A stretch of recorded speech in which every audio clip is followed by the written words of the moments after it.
Become king. The future is now. No more waiting.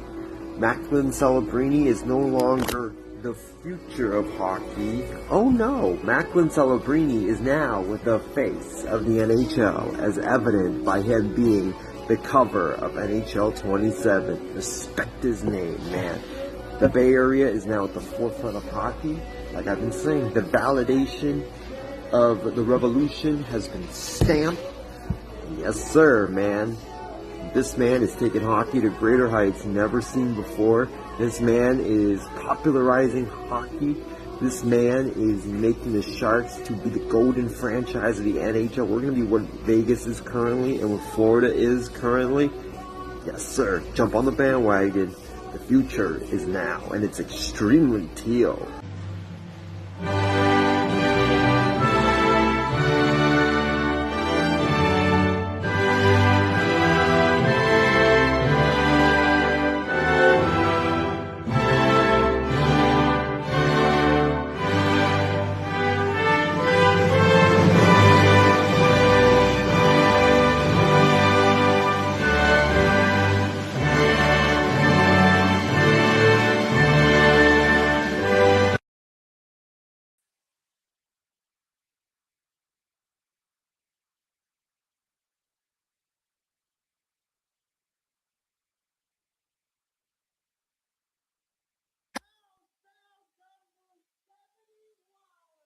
How about Macklin Celebrini?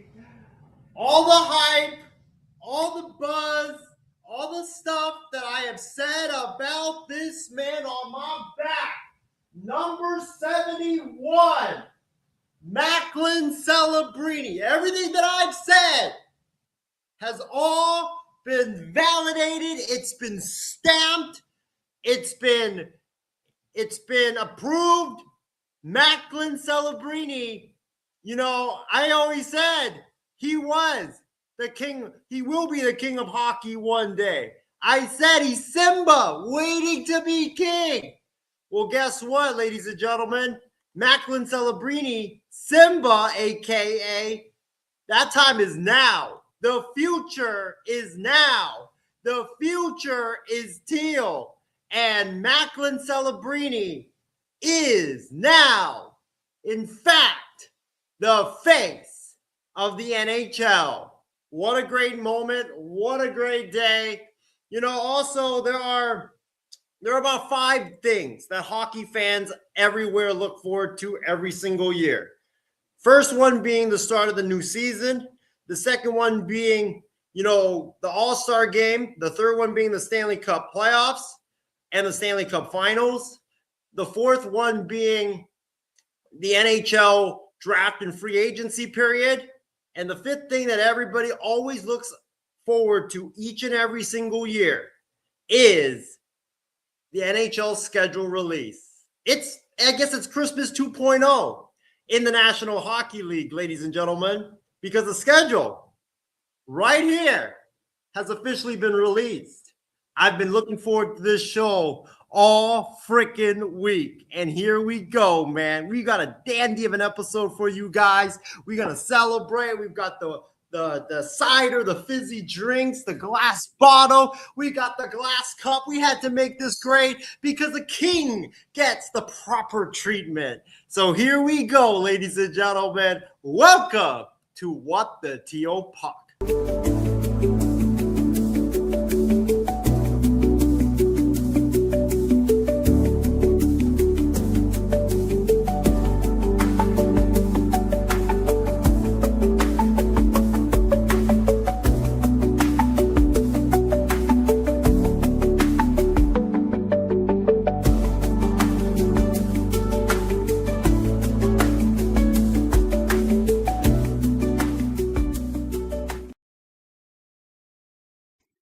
Now welcoming to the booth, a man who has had one of the fastest rises in the sport.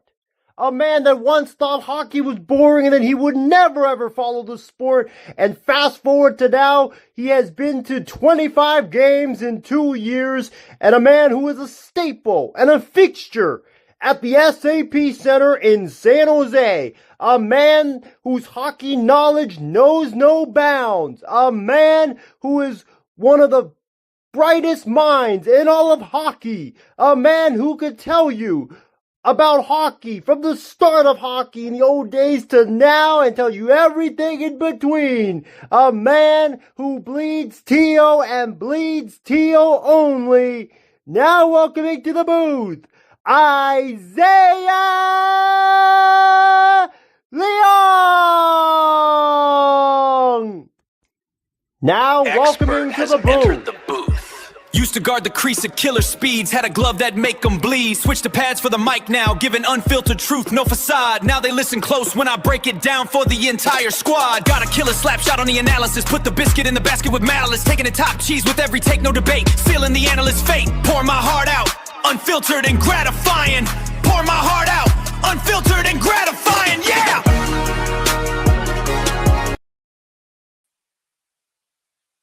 Wow. What a killer intro that was. What a killer intro that was, ladies and gentlemen. I don't know why the screen just went black, but thank you for my production team for that. Thank you for all the stuff that you guys have done so far. Welcome into What the Teal Puck here today on this Thursday afternoon. I am so happy to bring you guys this podcast. Like I said, this is one of the top hockey podcasts out there. I mean, you talk about the rise of hockey for me, and I don't want to self-gloat, but you talk about the rise of hockey for me. I mean, it's just unprecedented from not wanting and thinking that I would ever watch the sport of hockey to where we are right now, where I'm hosting a hockey podcast. I mean, it's crazy. And it just shows you that, hey, if you open your heart and you open your mind to trying new things, that anything is possible. It really, really is. That anything is possible. And so what an intro, man. What an absolute great intro. I know we're 9 minutes in, but appreciate everybody that is tuning in right now. You know what? Let's play that again. That was such a sick intro, man. That was such a sick intro. My goodness. Appreciate my production team for getting that together. But let's play that. Now welcoming to the booth, a man who has had one of the fastest rises in the sport. A man that once thought hockey was boring and that he would never ever follow the sport. And fast forward to now, he has been to 25 games in 2 years. And a man who is a staple and a fixture at the SAP Center in San Jose. A man whose hockey knowledge knows no bounds. A man who is one of the brightest minds in all of hockey. A man who could tell you about hockey from the start of hockey in the old days to now and tell you everything in between. A man who bleeds teal and bleeds teal only. Now welcoming to the booth, Isaiah Leong!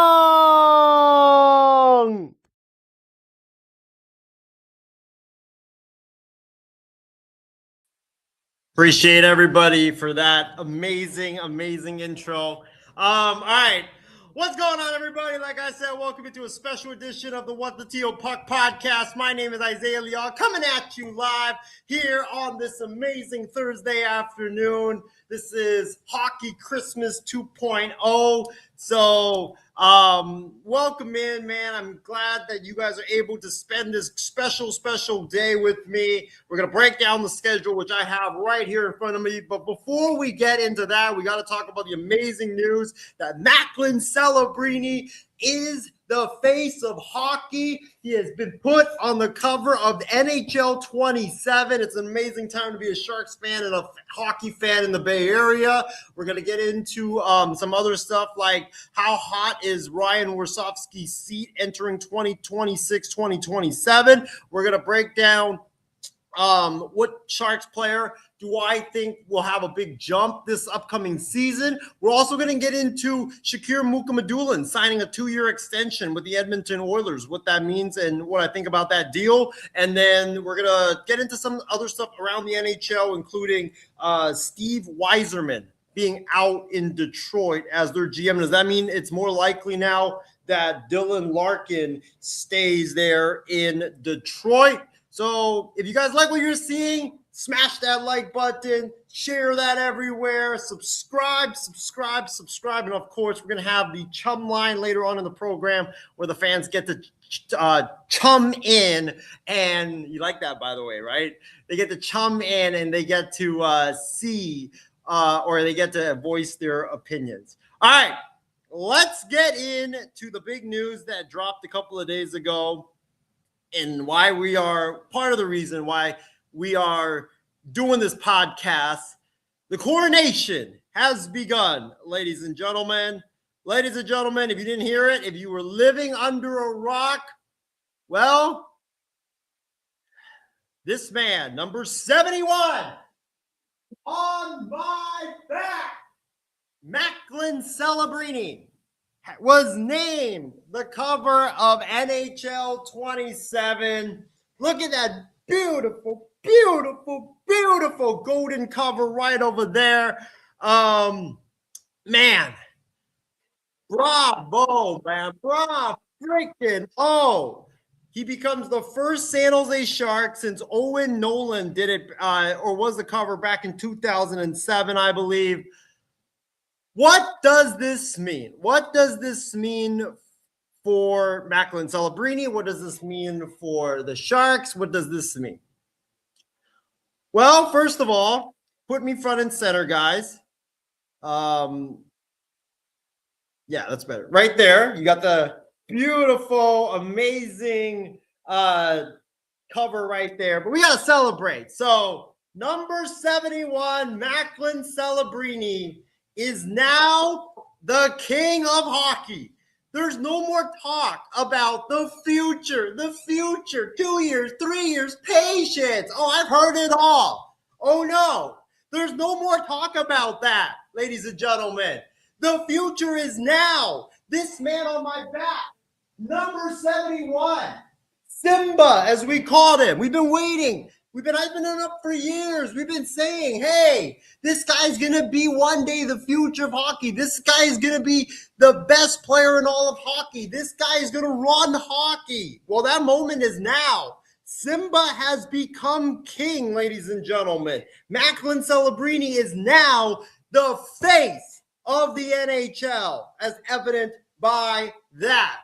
You know, like I said, if you guys have any cold drinks out there, go get it out. I got a bottle of apple cider. We'll pop that cover off.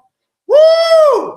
That's my franchise player and my king. Simba has become king, baby. Oh, beautiful. A toast to the king of hockey, to Simba who became king. Macklin Celebrini, I am so proud of you. You have done so much for this city, for the Sharks franchise. You've changed our franchise forever. You've brought the love, the joy, and the passion of Sharks hockey back to the Bay Area. You've brought the love, the joy, and the passion of hockey in the Bay Area. You've brought a lot of people out to watch hockey that never ever thought in their wildest dreams that they would ever watch hockey. Congratulations to number 71, Macklin Celebrini. We've said for the longest time, ever since he got drafted, this dude is going to be the king of hockey. This dude is going to be he's the future. The future is now. A toast to Macklin Celebrini.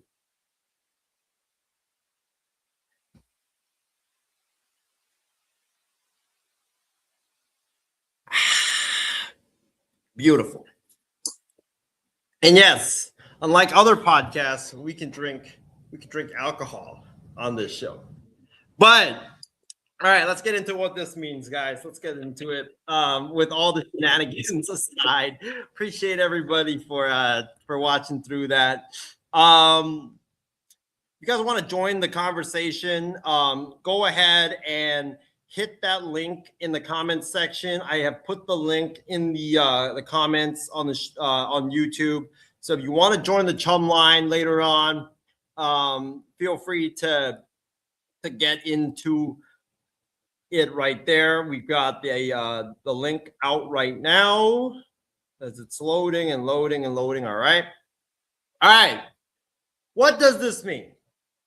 Well, this means one thing only.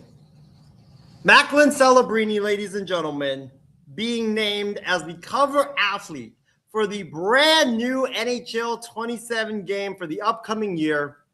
It means a couple of things.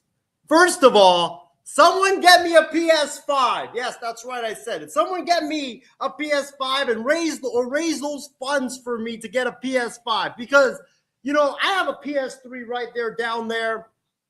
I haven't had any PlayStation games or PlayStation system or PlayStation games until recently. But ladies and gentlemen, I'm jumping from a PS3 to a PS5. Someone get me a PS5 right now because I'm getting that console system and I'm getting that game. I've never had a hockey game in my life. I always had basketball, baseball, football. I've never had hockey. Always wanted to get hockey. My first hockey game will be that game right there. That will be my first hockey game that I will get. So someone go get me a PS5. Away from that point, like I said, it really means that Simba is no longer a baby. Simba is king now. The future is now. The kid that, when he was drafted and in his first couple of years in the NHL, the kid who wowed everybody and, we all anointed him saying that he's the future of hockey and, there's a revolution going on right now in the National Hockey League and stuff like that. And, the Sharks franchise has been saved. All of that has been validated. All of that has Macklin Celebrini's face stamped front and center has now been validated. All the buzz around him, all the hype around him has been validated. It validated that, and it validated that San Jose, like I've been saying, we're going to be the team that is going to be the front and center driving force of the National Hockey League for the next 10 years. Like all of that hype has been validated. All those words that came out has been validated. That's what this means. This isn't just a game. People don't realize this. When you're a cover athlete of the game, it's what little kids, like they buy that game. They're like, man, I want to be this guy in the future, man. I want to be him in the very future. Now a lot of kids are going to pick that up. I remember back in the day, I used to see Sidney Crosby and others, and I'd be like, man, I want to be Sidney Crosby. I looked up to those guys. And now kids are going to look up to number 71, Macklin Celebrini. This guy, like I said, he is now the king of hockey. And, he's already done a lot. He had 115 points in his first season or in his second season in the National Hockey League. He just had the best season in Sharks franchise history. And he did it at 19 freaking years old. And he did it in his second freaking year in the National Hockey League. I mean, how insane is that, guys? This is a 19-year-old. We're not talking about some 25-year-old, 27-year-old, 30-year-old. No, we're talking about some 19-year-old that just had the greatest season ever in Sharks franchise history, and he's not even hitting his prime yet. I mean, that's how insane this is. He took a team that, let's face it, the Sharks, everybody but probably myself and some other lunatic picked them to go to the playoffs. Everybody else picked them to be in last place, be like have the second overall pick, which we did, but we only won the lottery because of it. Everybody picked us to be awful this season. And Macklin Celebrini single-handedly put us on his back, and he dragged us to almost making the playoffs. I mean, that's how special this guy is. And some of the games that we were down, well, guess what? We always had a shot because of him. We always were in it because of number 71. We always, we came back because of number 71. Why did we come back against the Anaheim Ducks?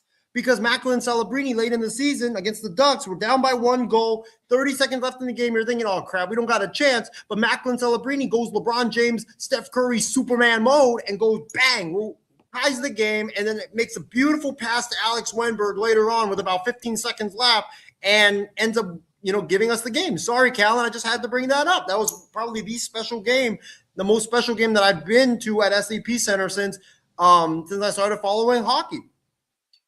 But this guy is special, dude. This guy is freaking special. Not only is he special, we knew he was special in the Bay Area, but he's exploded onto the scene nationally from what he's done for Team Canada. When you got guys like Sidney Crosby, you had other great players on that team, Connor McDavid as well. But remember who shined at the Olympics? Who was everybody talking about at the Olympics the most? The guy that was like leading that stacked Team Canada in terms of goals. It was Macklin Celebrini. Like, how insane is that? He's only 19 years of age. And now you got people all around the world saying, all these kids saying, I want to be Macklin Celebrini. I look up to Macklin Celebrini. All the young prospects that were just drafted, some of them were like, I idolize Macklin Celebrini. If he's not the king of hockey, I don't know what is. And like I said, this puts all this talk about revolution, all this stuff about San Jose being front and center, Macklin Celebrini being the face of the sport, this validates everything that we've been talking about. And I'm so glad and so hyped for him. I know Macklin Celebrini is a guy that, he's got great humility to him.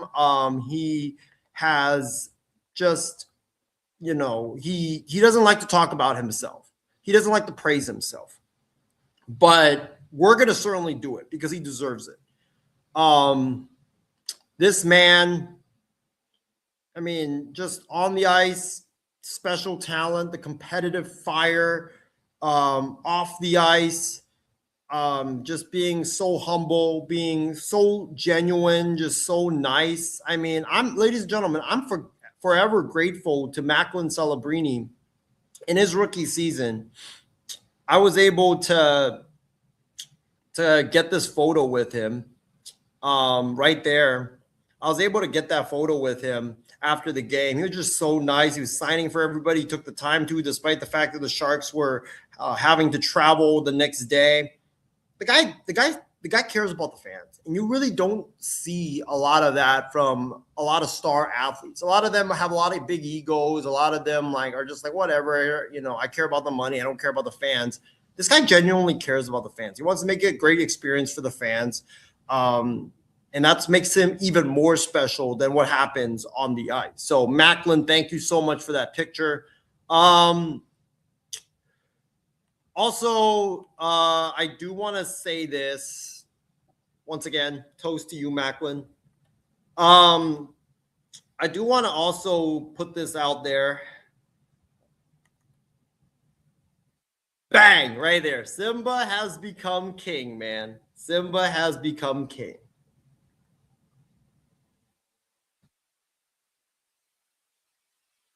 All right. Getting that all out of the way. Let's get into our second topic before we get into the schedule, and that is on a recent episode with Greg Wachinski. I think that's how you say his name. I'm sorry if I'm butchering it, but on a recent episode with Greg Wyshynski, Macklin Celebrini, when speaking about after he was named the cover photo for NHL 27, Macklin Celebrini, when he was asked about his future in San Jose, right? He's got one more year left on his current deal, and his rookie deal before he enters restricted free agency. And the Sharks have said they're going to pay Macklin. They're going to give Macklin that extension. Macklin Celebrini was asked about, would you consider a hometown discount? And in his words, and let me just quickly bring up the quote real quick. Give me a moment, ladies and gentlemen. But Macklin Celebrini, when talking about possibility of taking that hometown discount and taking less to give the San Jose Sharks more money to spend, Macklin Celebrini said, obviously guys want to get paid, but also you want to put your team in the best spot possible to make the necessary moves to win. That's what Macklin Celebrini said to Greg Wyshynski. How can you not love him? How can you not love him? I mean, besides the fact that he's great on the ice, besides the fact that he's a darling and an angel off the ice to the fans, and now he's trying to take less to win and possibly foregoing the max $20 million or whatever that he could potentially get. How can you not love him? I mean, or how can you hate this guy? He's freaking tremendous. He's the best thing to ever happen to hockey. Look, that's the problem with players, not only in the National Hockey League, but a lot of the times in the NBA and the NFL and even in baseball, is a lot of these stars, they're great players. But what they don't realize is it's not just you that makes the whole team win.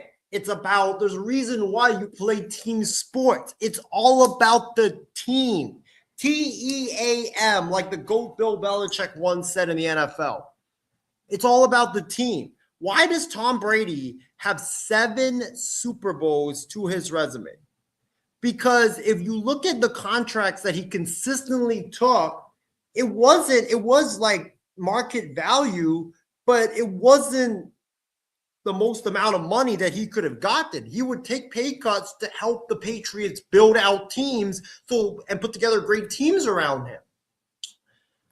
Same thing with, Jalen Brunson, who just won the title. Jalen Brunson took $100 million discount to give the Knicks more money to build a team around him. And look at them. They're the NBA champions. So for Macklin Celebrini, this was, I guess, one of the biggest questions going into the offseason was about around these Macklin talks was, would Macklin Celebrini be willing to take a hometown discount for the San Jose Sharks? And now that question is answered. And you look at his idol, Sidney Crosby, he took a bit less to help the Penguins win. And he's got 3 championships, I believe. There's been a couple other players that have taken less, but this is why we love Macklin Celebrini, and he's the perfect star for the Bay Area and he's the perfect franchise face for the Sharks because he doesn't care about money. He wants to win. You look at the competitive fire of this guy. He has the competitive fire of Tom Brady with the on the ice greatness, or the on the ice, on the court greatness of Steph Curry, Tom Brady, Patrick Mahomes, revolutionary greatness, and he's got the humility of Steph Curry. I mean, this guy is going to be great. And you talk about like him not wanting a lot of money, like that's great because now it lets us pay Will Smith, it'll let us pay Colin Graff, Michael Misa when we get there. It'll let us bring in better players to help him. This is NHL stars should take notes from Macklin Celebrini. I mean, this guy's freaking not 20 years old right now, and he's got the maturity of a freaking 35-year-old. Like, that's how great he is, man. And, Leo Carlson, I mean, you should have taken some notes from Macklin Celebrini because if you could have easily declined the offer sheet. I mean, there's a reason why. I mean, I'm sure Connor Bedard is getting offer sheeted, but is he signing it? No. He's just letting it out there probably, you should have taken less, because at the end of the day, you want to win. You want to get the most money. Okay, fine. But don't be bitching and complaining when you're not winning. Okay.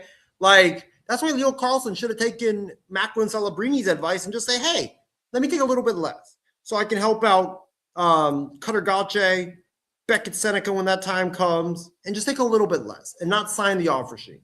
And that's why I love number 71, man. I cannot stop loving number 71. Gosh, it's great that Simba is king.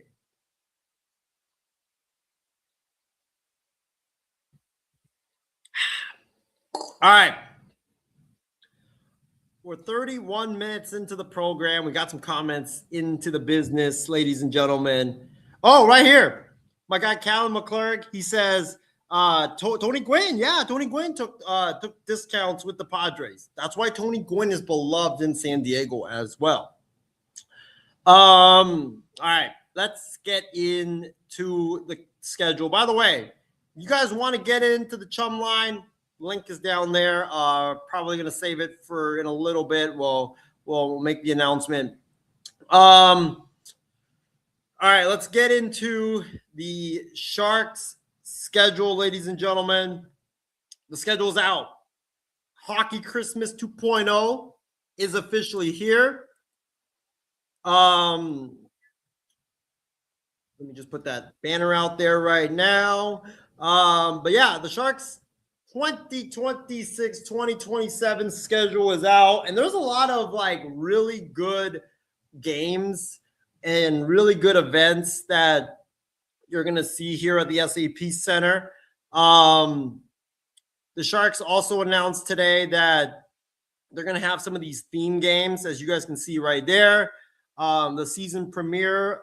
So the season opener will be against Florida on October the 1st, Thursday night. Then the Sharks will play the Los Angeles Kings before going on the road to play at the Dallas Stars as well as at the St. Louis Blues. And they come home for Edmonton and Boston. That is the first 6 games of the regular season. Then they got a massive road trip at Nashville, at Detroit, at Toronto, at Montreal, at Ottawa, at Boston. But yeah, those are some of those games to round out. And then they have a 4-game homestand to round out October and to take us into the first game of November, which is going to be the Buffalo Sabres, Vancouver Canucks, Ottawa, Calgary. You look at some of the highlights on the schedule. I'm not going to go down the whole schedule with y'all, but if you guys haven't seen the schedule, go to the Sharks website. You guys can find it there. Or look at some of the Sharks analysts like Shang Pang, as well as Max Miller. They have the schedule there. Or just type in San Jose Sharks schedule. You'll be able to find it.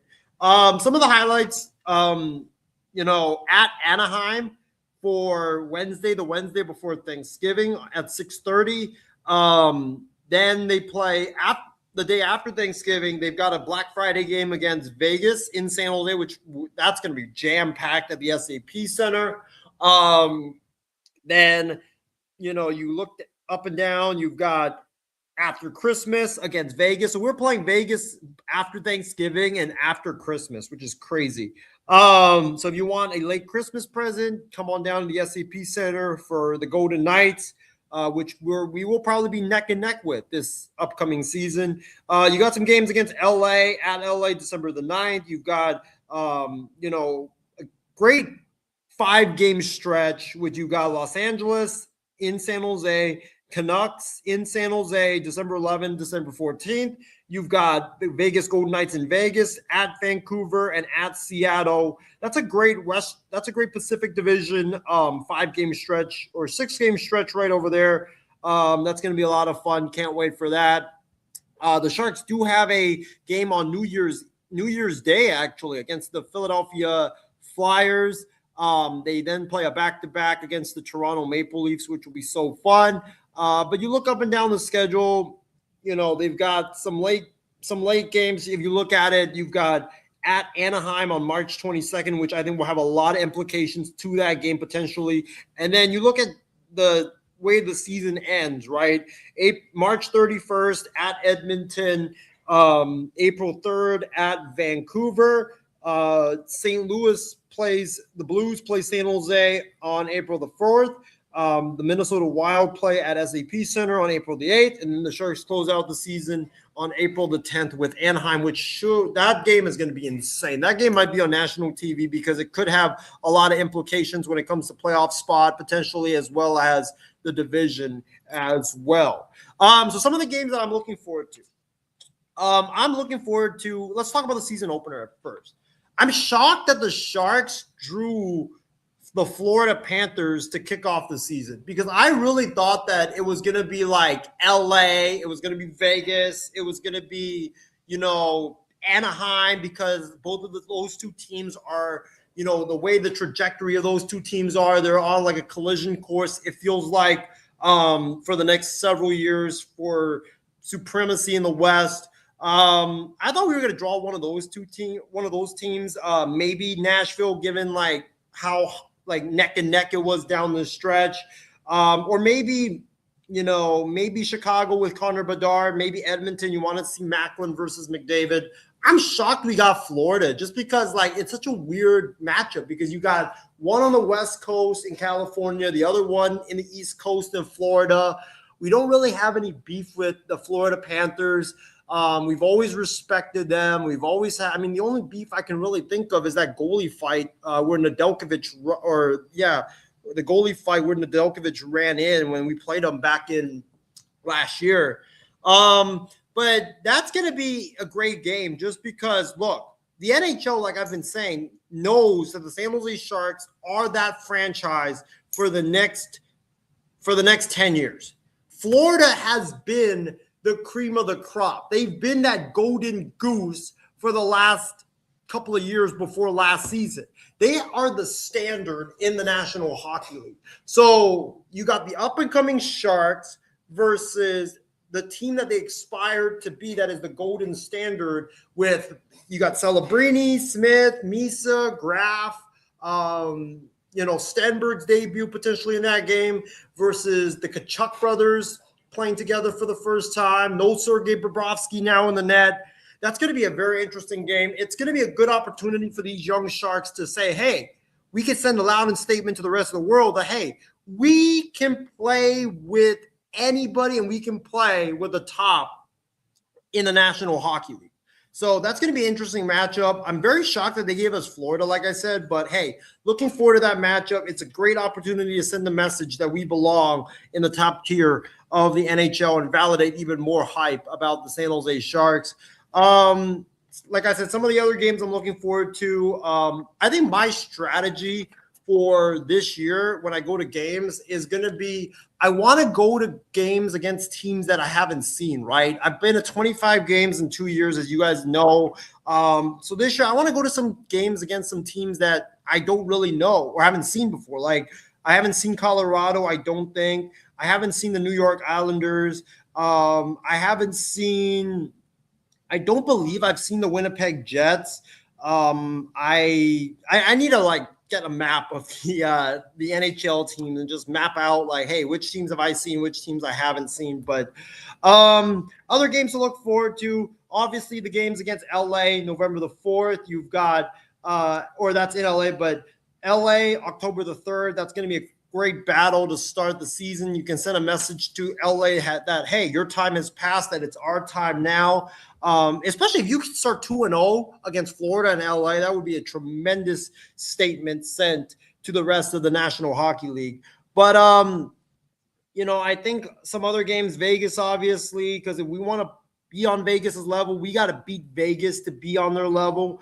The Anaheim games, that will be a lot of fun, especially the ones late in the season, because like I said, there are going to be a lot of implications for playoff spots. And there's going to be a lot of high stakes in those games. I want us, for me, the New York Islanders, when they come to San Jose, because November the 9th, you got Macklin versus Schaefer, back-to-back number one picks going at it. That's going to be a lot of fun. I do want to see the Toronto game because I want to see Macklin versus McKenna, the number one pick from this past year versus the number one pick in the current face of hockey. So that's going to be a lot of fun. And then obviously the Edmonton game because you've got the Edmonton games, you've got Macklin versus McDavid. That's a lot of fun. And I think we're going to be fighting neck and neck with them for the top of the Pacific Division. So you got to beat them to have that supremacy up top. So, and then I want to see the Chicago games. You got the January 30th against Chicago, and then February 10th against Chicago, back to back. That's going to be a lot of fun. I can't wait for those games. You got Macklin versus, hopefully Bedard is healthy by then and he's able to play. Maybe he's in San Jose, who knows? But yeah, that's going to be a lot of fun. I can't wait for those games. But let me know in the comment section, guys. What games are you looking forward to from the San Jose Sharks this season? And as you look at the some of the theme nights, we've got the Sharks PWHL San Jose. That's going to be a lot of fun because you got the Sharks and you got this new women's hockey team that we're welcoming now in San Jose. So it's going to be fun to have like a little collab over there. Sharks Warriors. I wonder for that game because, the Sharks and the Warriors have been connected a lot recently because of Celebrini and his dad working for the Warriors and Draymond watching Celebrini when Celebrini was in high school or in the junior hockey league. I wonder if they're going to have like Rick Celebrini if the Warriors are off that day. Someone, if you guys can go check, January 30th, the Warriors are off. The Sharks are playing the Blackhawks that game. I wonder in that game, in that meeting, if because you know how they do the ceremonial puck drop, right? I wonder who's going to drop the puck. It would be so cool and so awesome if Rick Celebrini drops the puck with his son and Connor Bedard facing off in the middle. That would be awesome. If the Warriors and Sharks can make that happen, please do. Please do. But yeah, and then obviously, you got Youth Hockey Appreciation Night. Like I said, youth hockey is on the ups now in the Bay Area ever since Macklin Celebrini joined us. So there's just a buzz now in regards to hockey in the Bay Area. So that's going to be fun to watch. Family game night. Maybe we'll have some games for fans to play over there at SAP Center. So that would definitely be a lot of fun as well. And then hopefully April 10th, that's the last game of the season, fan appreciation night. Hopefully that's not the last game. Hopefully we'll be in the playoffs at that time. So definitely looking forward to those games. Some of the games I'm not looking forward to in terms of grueling stretches. I think the stretch, in February, when we play at Washington, at Florida, at Tampa Bay, at Carolina, at Philadelphia, that's a grueling stretch because the Sharks don't really travel that well on the road, especially to the East Coast.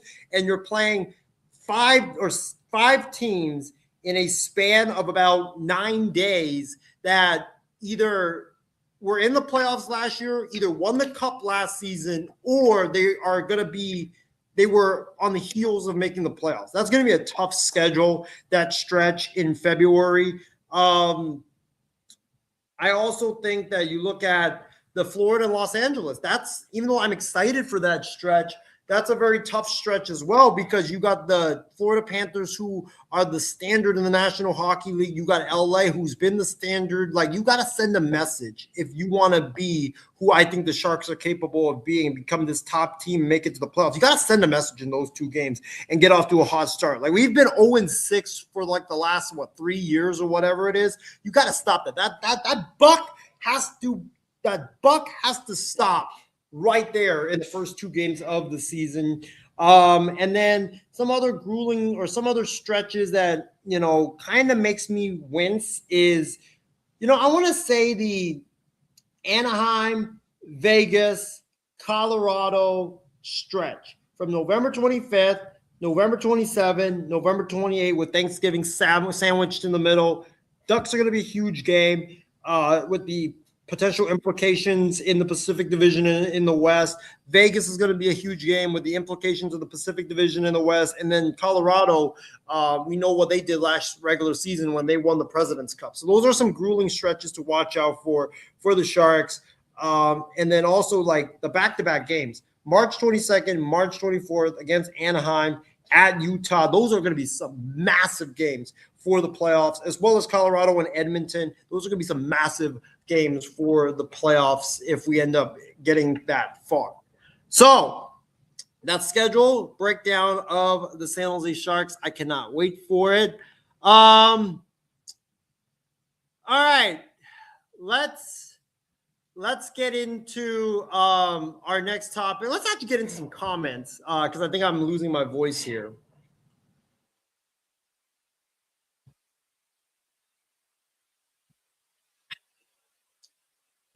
Beautiful. All right, let's get into some comments from you guys before we go to our next segment of this show. We got the Apex Sports Network from Chardot. He says, "Hey Isaiah, hey Chardot, how are you guys doing today?" Chardot also says, "You're the GOAT. I appreciate you, man. Appreciate it." He says about the intro, that was one of the best intros I've seen. It was a banging intro. It was catchy, and it really makes me want to watch more Sharks hockey. Well, I appreciate that, man. I appreciate that. And yeah, I'm fired up for the new season as well. Oh my gosh. My guy, Callum McClurk, who is a Ducks fan, by the way. Why is a Ducks fan trying to get into a Sharks podcast? But hey, we welcome everybody. Callan says, "Didn't I tell you to expand your horizons when it comes to watching certain sports 6 years ago?" You did, but let me tell you though, it wasn't you primarily that got me hooked on the hockey or started my love for hockey. It was my guy Shri Anad. Shout out to you, Shri, for bringing me to my first hockey game and bailing me out when I didn't have my ID at that time when they needed to check IDs because of COVID. So thank you for that. Let's see. Callan says about Celebrini being named as the video game cover. Callan says that means nothing. How many times do you need to be told that TikTok views, jersey sales, and now video game covers don't win you games? Maybe you should review from people who say gameplay sucks. Well, the game might suck, but Callan, it's called the inspiration to the next generation, which I've been trying to get into your head. When people saw those covers, right, of Crosby, the famous dude from the Red Wings, who I can't name off the top of my head right now, McDavid, they've always been like, man, those kids been like, man, I want to be like those guys. I want to be like those guys. Those guys are my hero. Like I said, we never get nice things in San Jose. We never get put front and center. So for us to be put front and center, it shows that, hey, we run this sport now. Macklin Celebrini is the guy that everybody wants to be. Like, we've got that dude in we've got the face of hockey, which we've never had in San Jose. And he's an inspiration to the next generation. There's a reason why Pat McAfee did his show at SAP Center. There's a reason why ESPN First Take talked about the hockey playoffs back in when the hockey playoffs were happening. There is a reason why, you know, you've got all these people, CBS Sports, others that are talking hockey. And there's a reason why people were covering the Olympics. It's because of number 71. So that's what I got to say to that. Callan says, yeah, I drank beer on my show, you idiot. Quit telling me you're not going to take pot shots and then take pot shots. Well, if you shot a toast to you, Callan, I know that it's really hot down there in San Diego. So toast to you, my friend. All right. Callan says nothing's been validated. Being on a video game covers nowadays go to a flashy name. Trevor Zegras was on the cover not too long ago and got injured during that season. Hey, I don't believe in curses. I just believe in greatness. So I don't believe that's going to happen to my guy, Macklin Celebrini. Of course, he's going to take a shot about the playoffs. I'll take a playoff spot over missing the playoffs and letting one guy run my offense. You do realize your team was ahead of us talent-wise, right? So, of course, you were going to make the playoffs. If you had missed the playoffs, I would have been laughing all over the place if you guys had missed the playoffs. Like, the fact that we were so defunct of talent, we weren't on the same level, we do have some talent, but our guys are still developing, they're very young. The fact that we went from one of the worst teams in hockey to almost making the playoffs, that's a grand achievement in of itself. Let's see. All right. Let's about the schedule. Callan says the best part of the new 84 game schedule is more divisional games, especially the final week of the season. I agree. Those are gonna have a lot of implications as we go down the stretch there. Callan says usually East Coast teams try to come out to the West Coast before the weather gets bad in the winter. Okay, true. Hence why Florida is going to Anaheim, the Kings, and the Sharks. Wow, good to know that. But you know what I would have thought, though? Like, you're playing indoors. Why would the weather really matter? In fact, you should go to the West Coast during the wintertime because it's snowing. So it doesn't really make sense. That's not a pot shot, by the way, Calvin. That is not a pot shot. All that's left for me to attend. Ooh, Buffalo, the Sabres, the Chicago Blackhawks, and the Washington Nationals. That's how much my brain is in baseball right now. But Washington Capitals. That is what Callan has to say. Callan says that the NBA schedule won't be out till next month. Well, we'll take a little break before we get into the next segment, and I give my thoughts on those. Let's go to the chum line. We've got a couple of guests joining us right now. In terms of the Sharks schedule, to talk about the Sharks schedule, what games they are looking forward to. I want to welcome my Sharks buddy Tejas, who was one of who is part of this What the Teal Puck podcast. We're going to be doing some pregame, postgame shows throughout the season. So make sure you join him and me for one of the great hockey podcasts in all of hockey. Tejas, my friend, how's it going? Hey, I'm doing good. Long time no see. Well, first of all, do you have a cup in front of you? A cup? Yeah. Do you have any drink in front of you? I finished. It doesn't have to be anything special. Do you have anything? I finished my Dr. Pepper. Oh, okay. Do you have a can in front of you though? Because I want to do this. Hold on. Let me put it out there. This is for our guy, Macklin Celebrini, who's now the face of hockey. We did it, Tejas. San Jose runs hockey now. This is a toast to you, my friend. We freaking did it. Let me get my Martinellis. Do it. Yes, sir. Sorry. We got to celebrate this because, like I say, San Jose doesn't get a lot of nice things. We haven't, but our franchise has changed forever. We got my guy Chardot on for a little quick chum line right now on the What the Teal Puck podcast. What's up, Chardot? Hey, what's up, Isaiah? I'm really excited. The 2026-2027 Sharks schedule's out. I'm really excited. There's a lot of great games on the schedule. It's kind of hard for me to tell you what my favorite games I'm going to be watching because there's so many games on the schedule that it's really hard to narrow it down to 5. It's really hard. I mean, it's gonna take some grit to throw that out there. Well, what games are you looking forward to though? Just start maybe just give me a few. You don't have to name a lot. I want Edmonton Oilers, Los Angeles Kings, and Vancouver Canucks. All right, with their new head coach, Manny Malhotra there in Vancouver. But yeah, these are the boys, myself, Tejas, and Chardot. the best Sharks analyst out there. So we've been to a lot of games. So we've had a lot of fun, a lot of memories. Looking forward to going to some of the games with you guys this upcoming season.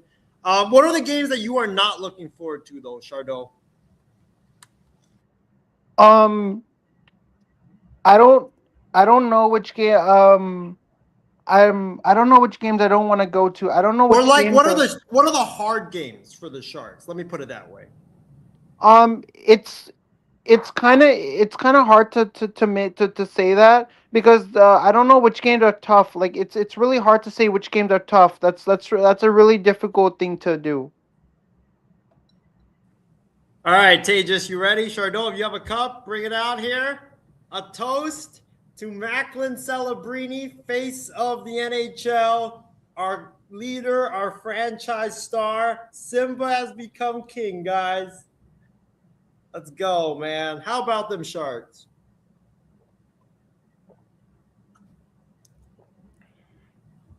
All right, Tejas. So I asked Chardot that question about what games on the schedule that he's looking forward to and what games that he's not looking forward to. What are some games on the schedule as you see that you are looking forward to and some games that you are not? So I'm looking at the schedule and let me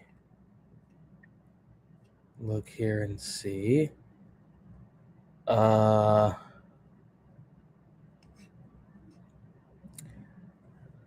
already think the first game is already like a banger. That's already a banger start. Oh, I agree. We have to Florida, win. Florida on opening night against Florida. That's and we beat them both times last season. Yeah, Yes, that's sir, gonna be a great game. And then the Edmonton game is like another huge game. Right. No, I agree with you guys on that. What are some games you are not looking forward to, though, Tejas? Like some of the hard games on the schedule. Because I know as Sharks fans, we're looking forward realistically, to I would say the Canada road trips. Those always get us every season. There's some they do. road trips against these other really good teams. And road trips are, sometimes the Sharks have a hard time recovering from a road trip because of all the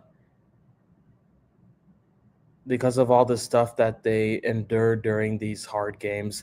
Like, look at this. I mean, October 15th to the 24th, you're at Nashville, Detroit, Toronto, Montreal, Ottawa, and Boston. A 6-game road trip. Yeah, that's going to be hard. I pointed that out. That's going to be a grueling stretch. October 27th, Buffalo is going to be hard again. That's another hard game.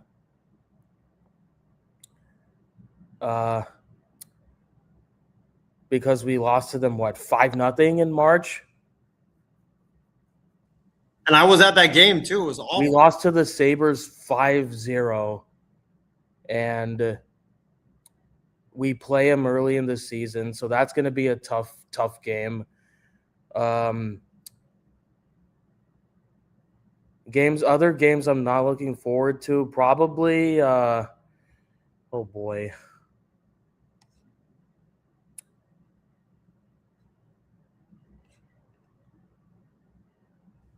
You don't have to give me the whole list. Seattle, maybe? Really? No. Okay. I mean, no, Seattle is a trap game, though, because Seattle, they're not that great. And then sometimes we just go in and we lay an egg. So, like I could see that being a trap game. Yeah, trap game for sure.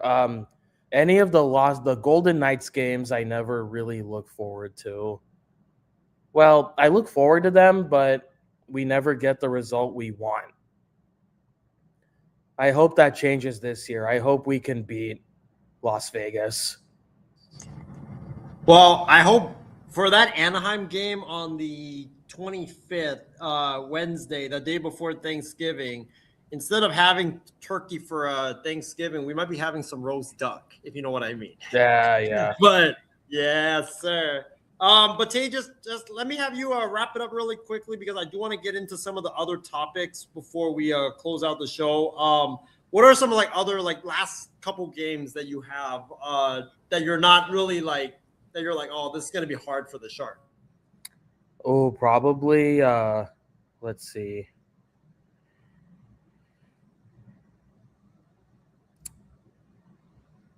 I guess any road game against the top team in the league is probably a game to not look forward to. And then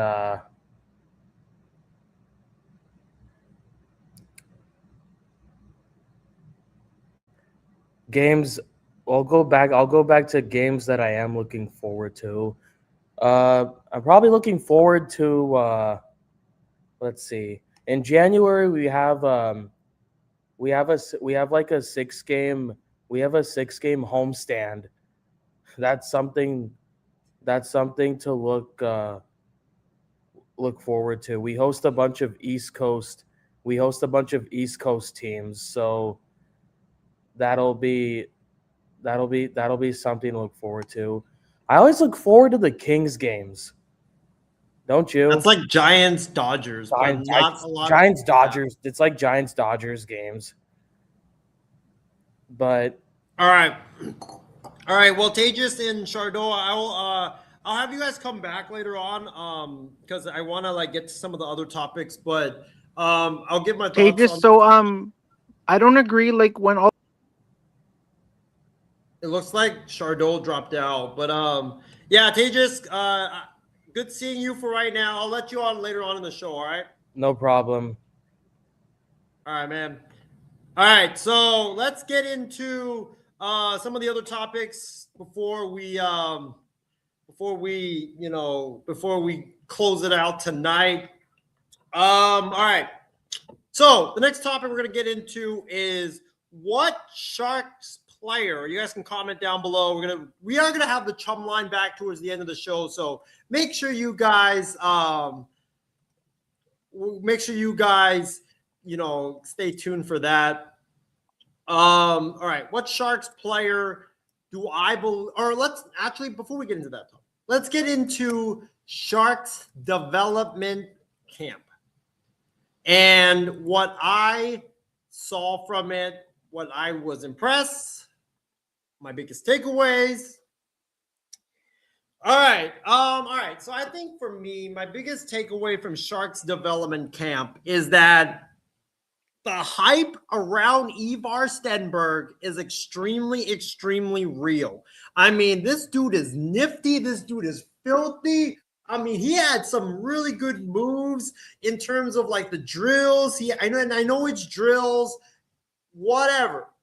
But still, you could see the hype. You could see the talent with him. He was very nifty in that scrimmage that they had. He had a goal in that game.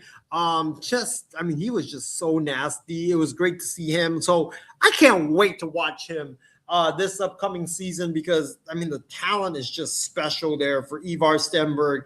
I cannot wait to watch him on the ice with Celebrini and Will Smith and Misa and all the great talent that we have here in San Jose. He's not going to have a lot of defensive, the defense zoning on him because they got to worry about Macklin. They got to worry about Smith. They got to worry about, Kiefer Sherwood. They got to worry about Misa. They got to worry about all these guys. So I think Stenberg could actually shine in his first year in San Jose and could have a Macklin rookie season where have maybe 25 goals, something like that.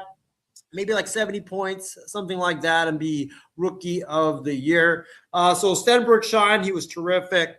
Some of the other big notable takeaways from Shark development camp was Joshua Ravensburgen, the young first-round pick goalie that we drafted last year. This dude looked stronger. He looked more polished. He looked bigger, which was great to see. You could see the skill, right? He was stopping pucks left and right. He definitely looked like the future goalie for the San Jose Sharks, and I'm very happy with his development right now as he moves along. Some other notable takeaways, that 7-1 dude, it was interesting to see him try to skate. He's going to be a project.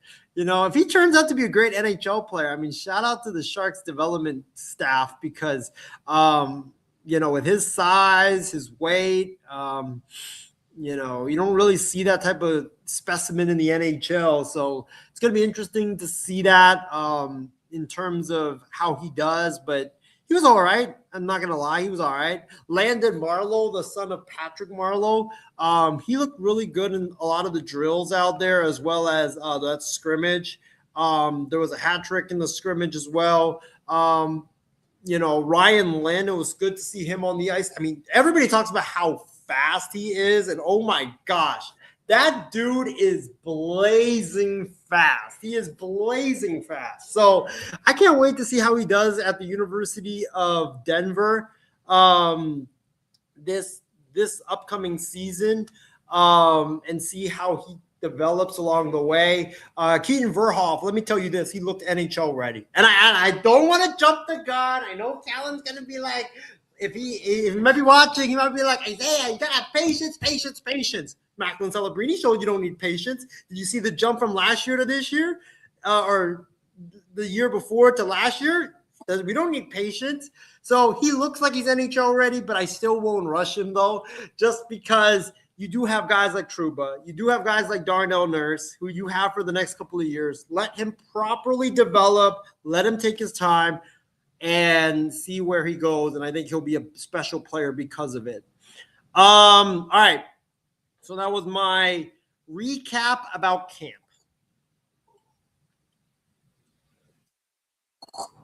All right. Let's get into our next topic, guys, which is what is or who is a Sharks player that you think can take a massive jump. We're talking young players, we're talking veterans that will defy projections, that are going to come out of the blue and defy them. I'm going to give you, it will be one player. What is one player that will have a big jump? So, oh man, the obvious answer is and I want you guys to comment down below. What is one Sharks player that will have a big jump from their season last year or the projections, and they will have a big jump in 2026, 2027? For me, I'm going to go with Mason Marchment, the new guy that we just signed. Big 5-year deal, gave out to one of the best wingers in free agency. Look, he's back home in San Jose. He's playing on the team that his father played in for many, many years and worked for. So you got the nostalgia of going home. You got that amazing, awesome story of going home. But here's what people don't realize. Marchment will be able to show his tools, and he'll be able to show his physicality and probably score a lot more goals, because I don't think he's ever been on a team as loaded with the amount of offensive firepower that we have with Macklin and Smith and Misa and Chernyshov and, Graf and Toffoli and Kiefer Sherwood and all those guys. All these guys can score and score in a bevy. And all these guys, you put them on other teams. I'm telling you guys right now, if you put these guys on other teams, they would be the number one goal scorer on those teams. Look at Kiefer Sherwood with Vancouver last year. Case in point. Look at Will Smith. Look at some of these other guys. I don't think Mason Marchment has been on a offensive loaded squad in his career as he's now with the San Jose Sharks. So I think that for Mason Marchment, I think his offensive skills will be able to shine with not a lot of the defense on him, because you got to worry about Macklin. You got to worry about Misa. You got to worry about Smith. You got to worry about Chernyshov. You got to worry about Graf. You got to worry about all these other guys. So I just think that he's going to be able to shine, and he's going to be able to have a lot of opportunities to score goals as well as push people against the boards and just become a fan favorite now that he's back home in San Jose. I'm trying to look at what he did last season. But I mean, this guy is 31 years of age. He's one of the top forwards and wingers in terms of being out there. Let's see what he did last year. Come on, internet, stop being so damn slow. Mason Marchment last season. By the way, Puckpedia is one of the top places to get stats. So I'm not doing an advertisement for Puckpedia, but Puckpedia is one of the best places to get information in terms of contracts, salary, stats, all that stuff. So check that out if you guys have a chance. He played 29 games only for the Kraken. I think he was hurt for a good majority of the season. He had 15 or no. He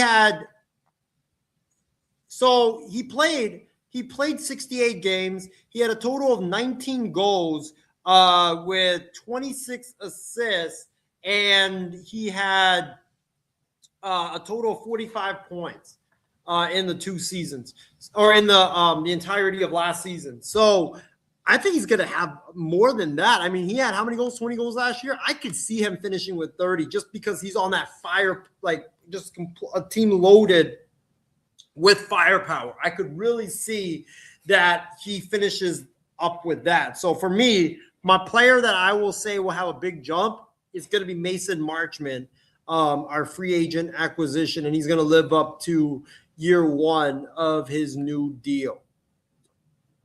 All right. So let's get into now another topic. We're going to get into this last topic before we get into around the NHL. We're going to do a little bit of some tidbits, notable notes, and news from the NHL, and then we're going to get into the Chum Line, which will be, I know that's going to be a hit segment. We already had my 2 guys, Chardot and Tejas. Appreciate you guys for tuning in. Those guys are going to be with me at hockey games, Sharks games. We're going to be doing some Sharks post-game reactions throughout the season. What a show, by the way. Hour and 12 minutes in so far. We're having a lot of fun here on What the Teal Puck. All right, let's get into the next topic, which is how much pressure is on Sharks head coach Ryan Warsofsky as we get into the 2026-2027 season. It's unfair to him because he just led us from one of the worst seasons, or from awful to having an enormous jump last season and almost making the playoffs. He's a great coach. But I think for me, a lot of pressure is on Warsofsky. Because here's the thing. It's not that Warsofsky cannot coach. It's that Warsofsky's a great coach if you're trying to develop young talent and you're trying to rebuild and set a culture. He's a great fit for that. He's like Mark Jackson. He's a great fit for that. But he's shown, as evidenced by some of those games down the stretch, that he's not the right coach in order to win. And like people always say, like, Isaiah, why do you want Warsofsky fired? Why do you want Warsofsky fired? I don't think Ryan Warsofsky is a bad coach. I think he's a great coach. I just don't think he's the right coach for the Sharks as they enter the new phase of winning. I think you need a coach who has been there and has done it. So for me, I think there's a lot of pressure on him. If, like, let's say, look at the schedule right now. If let's say the Sharks start off against Florida, LA, Dallas, St. Louis, Edmonton, Boston, Nashville, Detroit, Toronto, Montreal, Ottawa, Boston again in Boston this time. That would be what? 6 games, 8, 9, 10, 11, 12. 12 games. If the Sharks, let's say in October, because Ryan Warsofsky, I think, only has 1 year left on his deal. So he could easily be let go, and they don't have to pay a fortune to get him out of his contract. If, let's say, the San Jose Sharks at the end of April, right? Let's loop Buffalo, Vancouver, and Ottawa into that mix as well.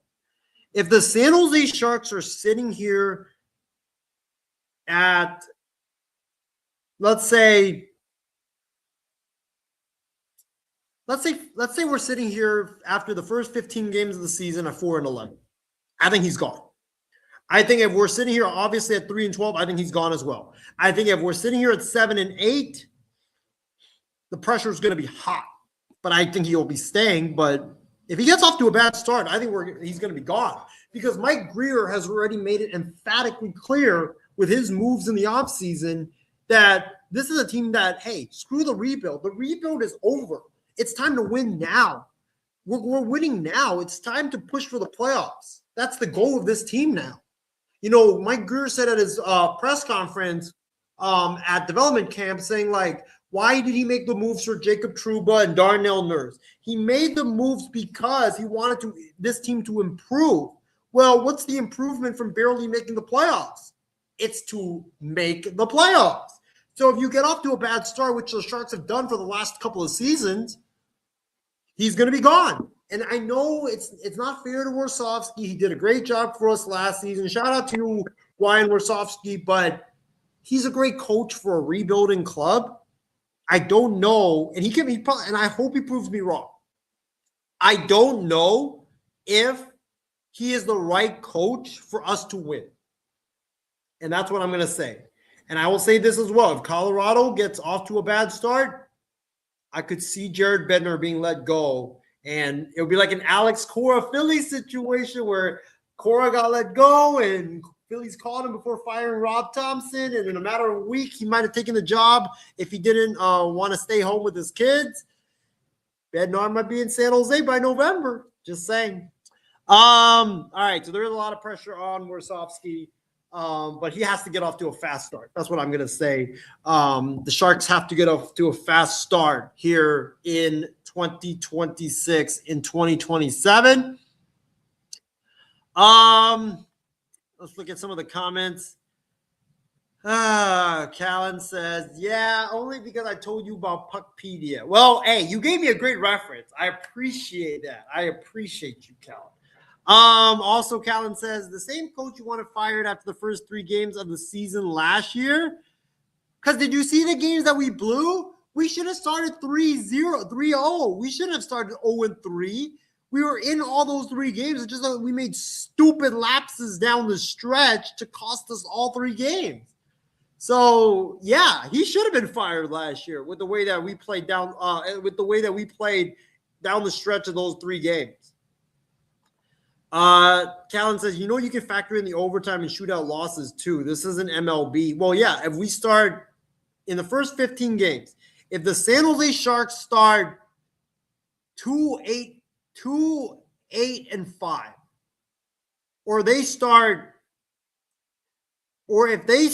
I don't know, like 5-4 or 5-5-5.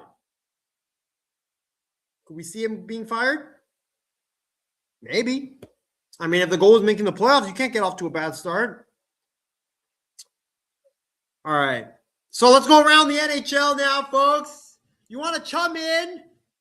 Hit that link, and I'll get you guys on here with me. All right. Actually, let's take a quick commercial break.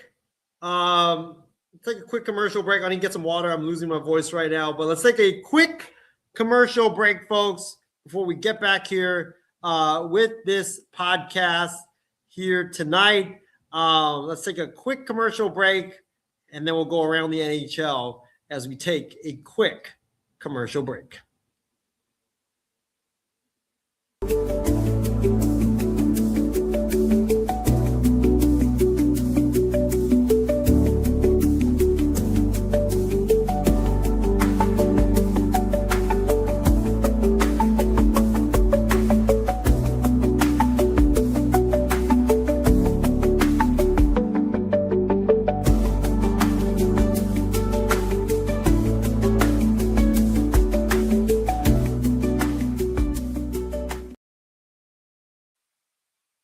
All right, we're back, guys. We are back. The greatest hockey podcast in terms of any podcasting network. We are back. Losing my voice. What a great show. All right. Oh boy. The guy that I've been trying to avoid. The guy that got me into hockey, or one of the guys that got me into hockey, he's in the studio kicking back right now, or the backstage kicking back. But before we get him on, ladies and gentlemen, before we get him on, I always have a little something for him, right? You guys know I have a little something for him like all the time. Right here, this is for him. God save our precious King. Macklin has saved the Bay. He is the King. Simba's risen to the throne. He is the chosen one. Respect Macklin and the Shark. We run this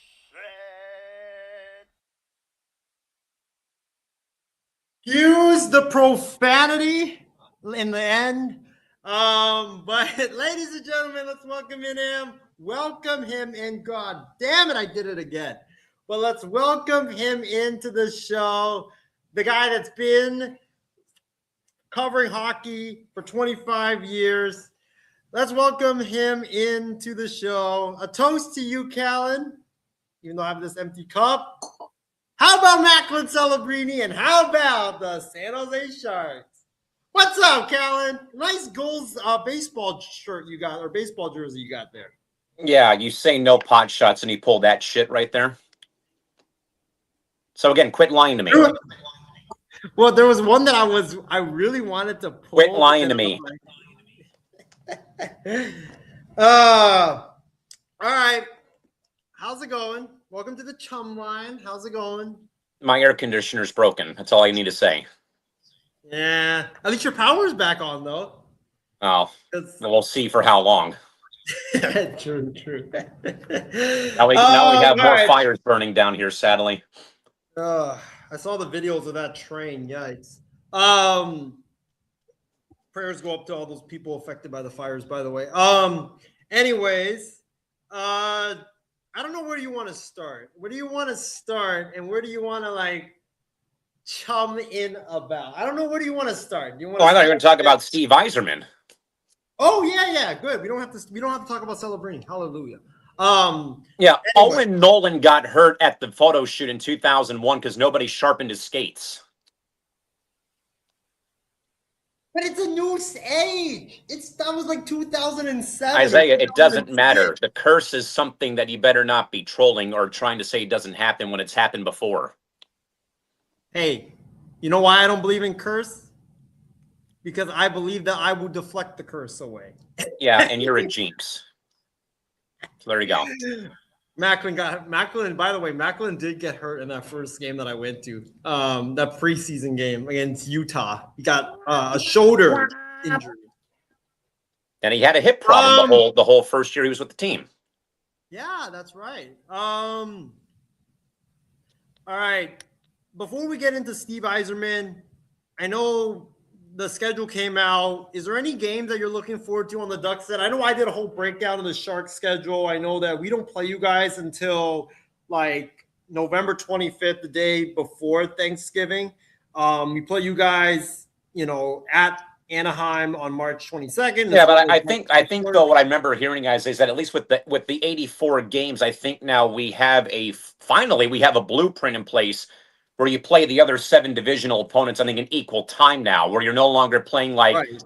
San Jose plays Anaheim, LA plays Vegas 3 times, like that very weird scheduling matrix that they had now. So, and this is the first time I think since the 93-94 season where I believe that was our first year as a franchise in Anaheim back in 93, 94 that we're playing an 84 game season. So I think that helps one thing. I like the earlier start week 2, late September before you go to October.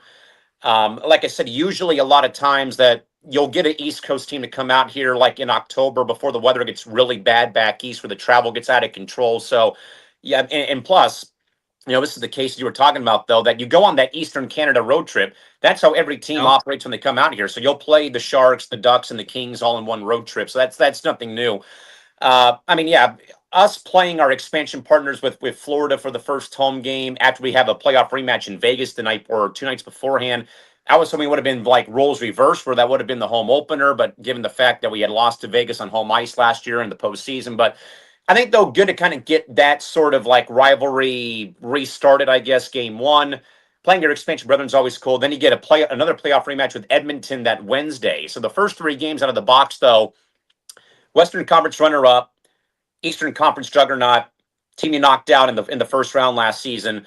So I don't really actually mind this. I kind of like that there's a bit more fluidity when it comes to the scheduling. And as I wrote in, though, too, you've got that stretch run now where you've got divisional games now coming down the pipeline where you have to play like somebody like for example, how you guys played Nashville, like the final game of the year when you got eliminated, though. But it's like, why are we not playing somebody in the division at the very end? I think, though, baseball finally got that right this year, at least. Yes. With, for example, the Padres play LA and Arizona to end the season this year. So I think that's what they were kind of lacking, was trying to get a right mix of that. You need to play your division more. And obviously what usually happens too, Isaiah, and this was a little shocking.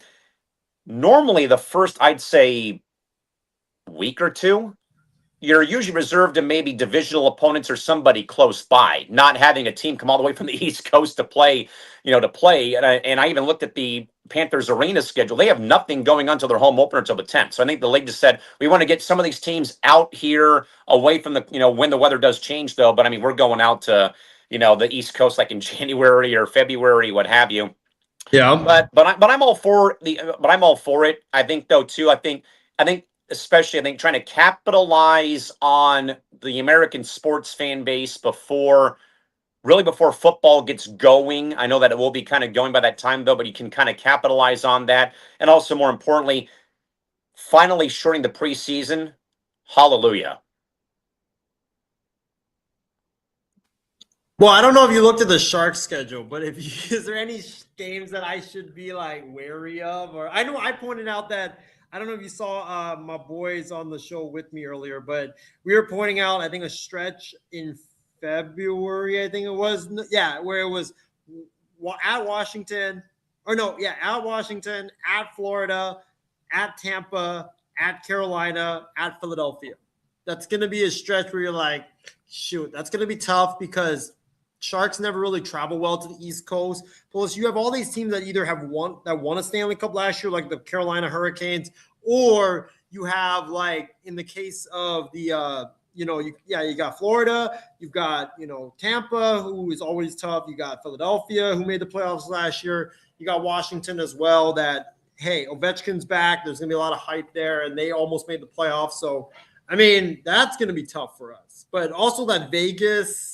I'll probably say like that end of the season as well, like Edmonton, St. Louis, Minnesota, you guys as well. Yeah, I mean, they're going east is always difficult, Isaiah, and this is with any sport. And maybe it's a little bit tougher in hockey, if you ask me, because I mean, you're going to be out there 5-6 games over 10 days, 12 days, and not the easiest of places to win to, especially whenever anybody. I mean, Anaheim, it doesn't matter. Whenever you have to go play in Vegas, you're already facing a major uphill battle because of the Vegas flu, as they call it, how that arena is sold out every game. Those people are loud, they're vocal, all the in-game elements and stuff. And that place is terrifying to play in, and at one point, that the pond was that way for a long time for Calgary, for example. And that certain, and teams couldn't win at the tank back when the Sharks were at their apex, like late 2000s, the Cup run in 17, that was a place you didn't want to go to and have to play. But I mean, any road trip like that is daunting, and I think that's what will be kind of like a make or break, though, is how do you survive the Eastern Canada road trip? How do you survive going out to the East Coast for 6 games in 12 days or whatever? And I mean, if you're, not playing well against those juggernaut teams out there, then it's going to be a bit of a long stretch of the week when that happens. Exactly. That's why I was saying in the beginning that we got to beat Vegas. We always either choke against Vegas or we get blown out. We have to at least beat. I feel like the first 2 games are just completely massive just because you got to send a message to Florida and LA. If you want to be on that level, you've got to at least either split or take the first 2. And I would say there'd be more onus on a message to Florida because LA's kind of stuck in neutral. I mean, I get it though, like you were saying, Dodgers Giants rivalry, sort of I get that whole thing. But I think the message has to be more for Florida in the East that we're coming of age. And it's not going to be next year, but it'll be 10 years down the road. Well, and then also you guys as well. I mean, I just think that I compare our rivalry to the Spurs and the Thunder, where it's you've got Wemby and you got Celebrini reprising that role in the San Antonio, and you got OKC with you guys a little bit ahead of us, but you got Leo Carlson reprising the role of Chet Holmgren in a way. And then you got that budding rivalry, and we know that these 2 teams are going to be the class of the West, for the next 5 to 10 years. That's just but there's still. I mean, I would want to agree, but I can't because it's too difficult right now to say that that's going to be the case when you still have Colorado, who's loaded. You've got a very good Minnesota team. I know they lost Matt Zuccarello going to LA. You still have Dallas, so they're in trouble right now with the Robertson situation. And those are the main 3. And then within the division, you still have to deal with Vegas. And you have to deal with Edmonton still until McDavid is, re-signed there for 30 years, or if he's gone, they're still going to be, difficult. And then you have to factor that Anaheim was number 3 last season and LA barely got in, though they, made a fool of themselves. And then you have to wonder about the rest of the division that, even San Jose still might be 4 or 5 right now, only because based off last season with where they were trending at the very end when where the bottom fell out. But still, this is a Colorado, Vegas, Dallas, Minnesota, Edmonton conference still. And there was, I think, everybody that's at the bottom right now, including San Jose and the Ducks, they're still a couple years away from this really being a full-fledged takeover. All right, schedule aside, is there anything a little bit about the schedule. Is there anything on the Ducks schedule that you're oh shoot? I know you talked about the Eastern Canada road trip, but is there any games that you're I'm not really either looking forward to or that could be some momentous bumps on the road? Got to be Vegas. I mean, just the bitter taste in your mouth that's left behind from a 5-game exit or a 6-game exit from the postseason after you had them on the ropes. But again, Vegas was, much like you were saying about San Jose, Anaheim, Vegas was here.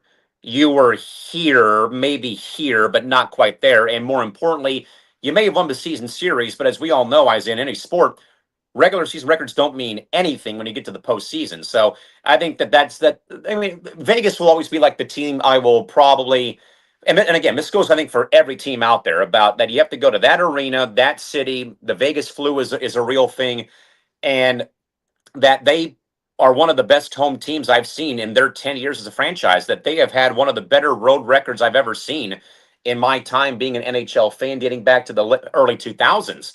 That I've never seen a team who can just, put you in a stranglehold at home as much as VGK can. And that's with them even losing Pavel Dorofeev in that draft they traded the Rangers for picks, them losing Caden Kolazar, them, even with them losing pieces, Isaiah, they're still a team that I believe is going to win another division title this year because they're still just that damn loaded. And their pipeline is also very scary as well as it comes down. As I've said plenty of times, having seen, your affiliate, all these affiliates over the last 10 years, that teams are just getting better and better when it comes to their scouting department. I think we're going to take a jump here in San Diego, though we don't have a coach right now.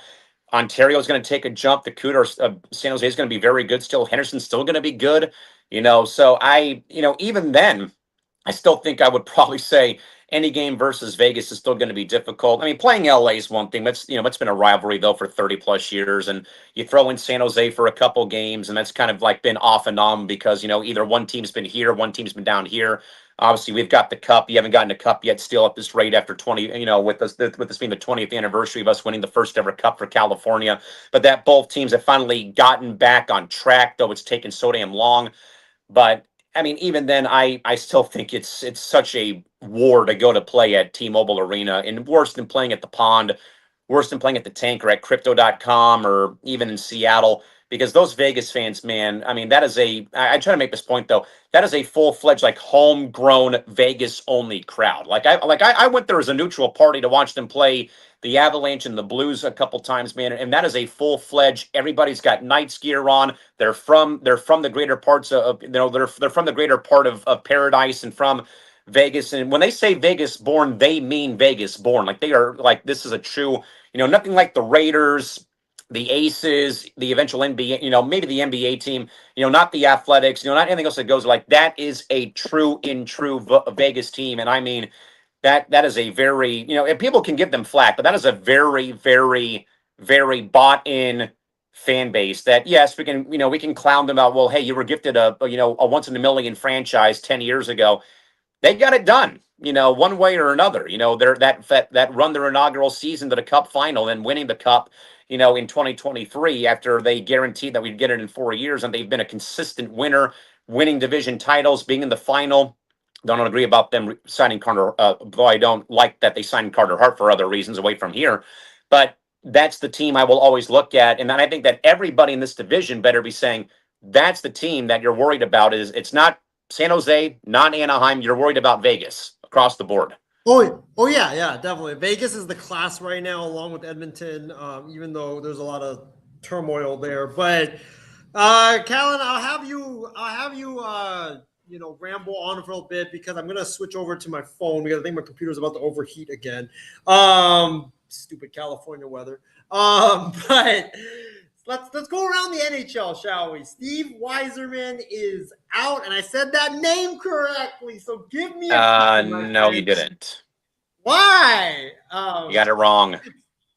Steve Yzerman is out in Detroit. I know there's been a lot of turmoil there. The Red Wings haven't made the playoffs in how long? It's 10 years.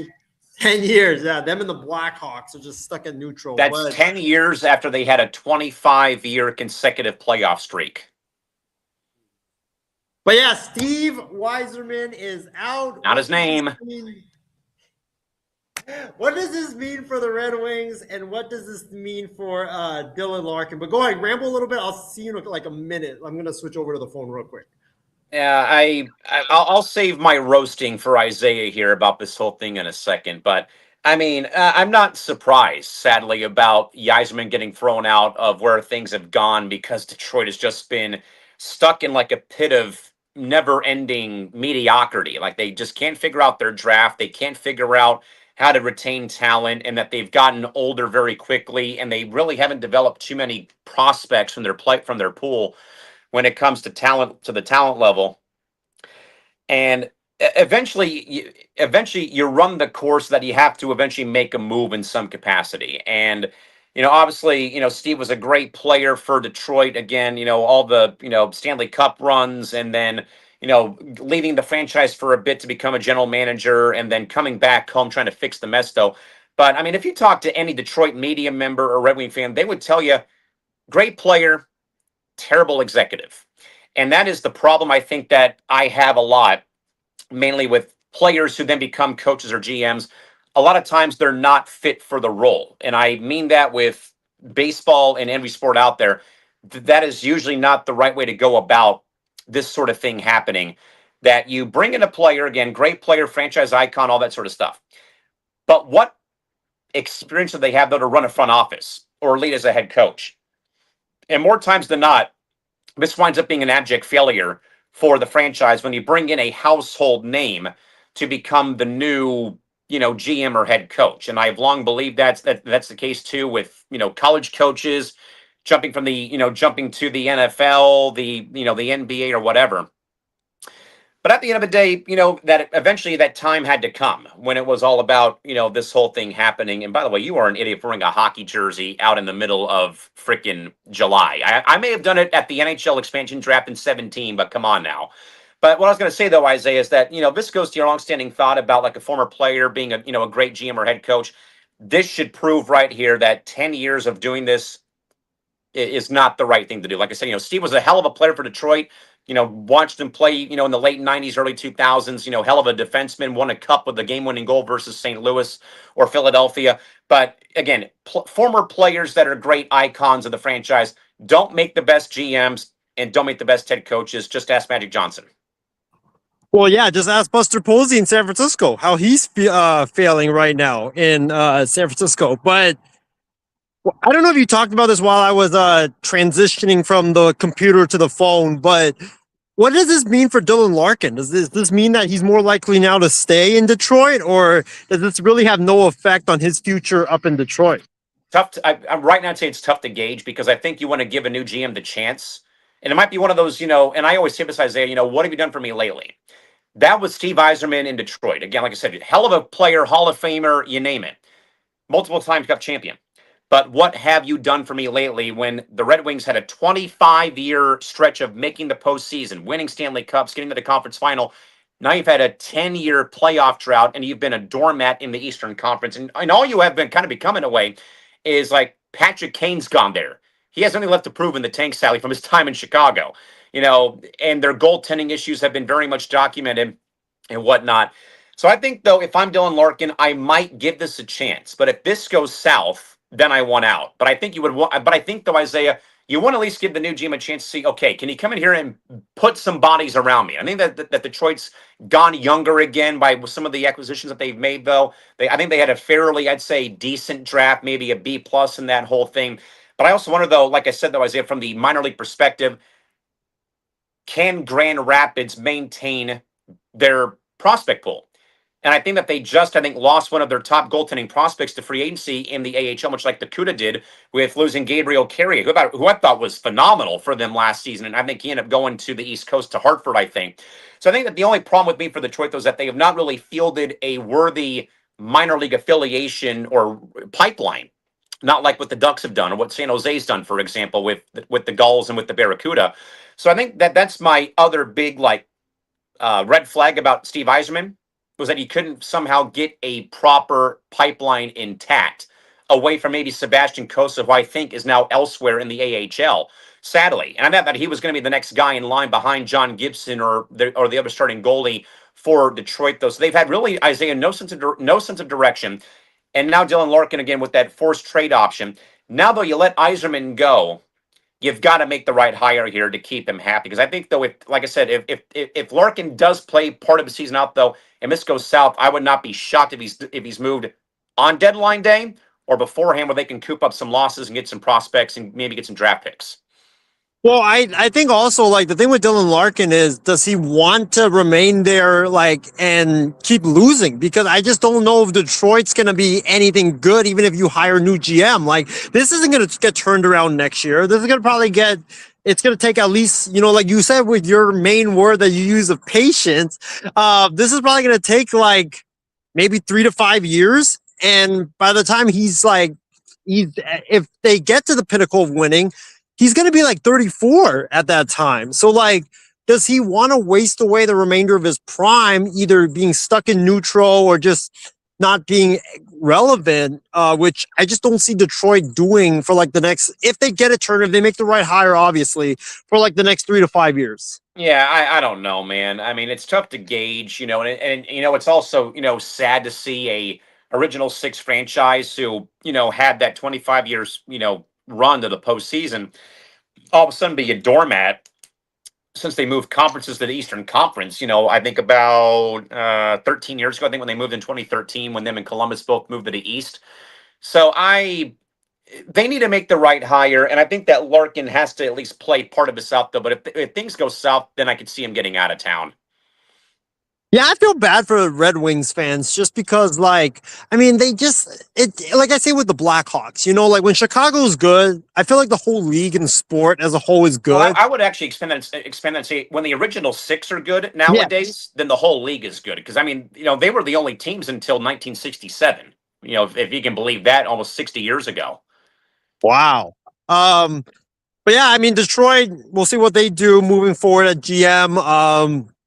I think that kind of, I know, I mean, it was kind of like an out of nowhere given that free agency had already like concluded, or most free agency had already concluded.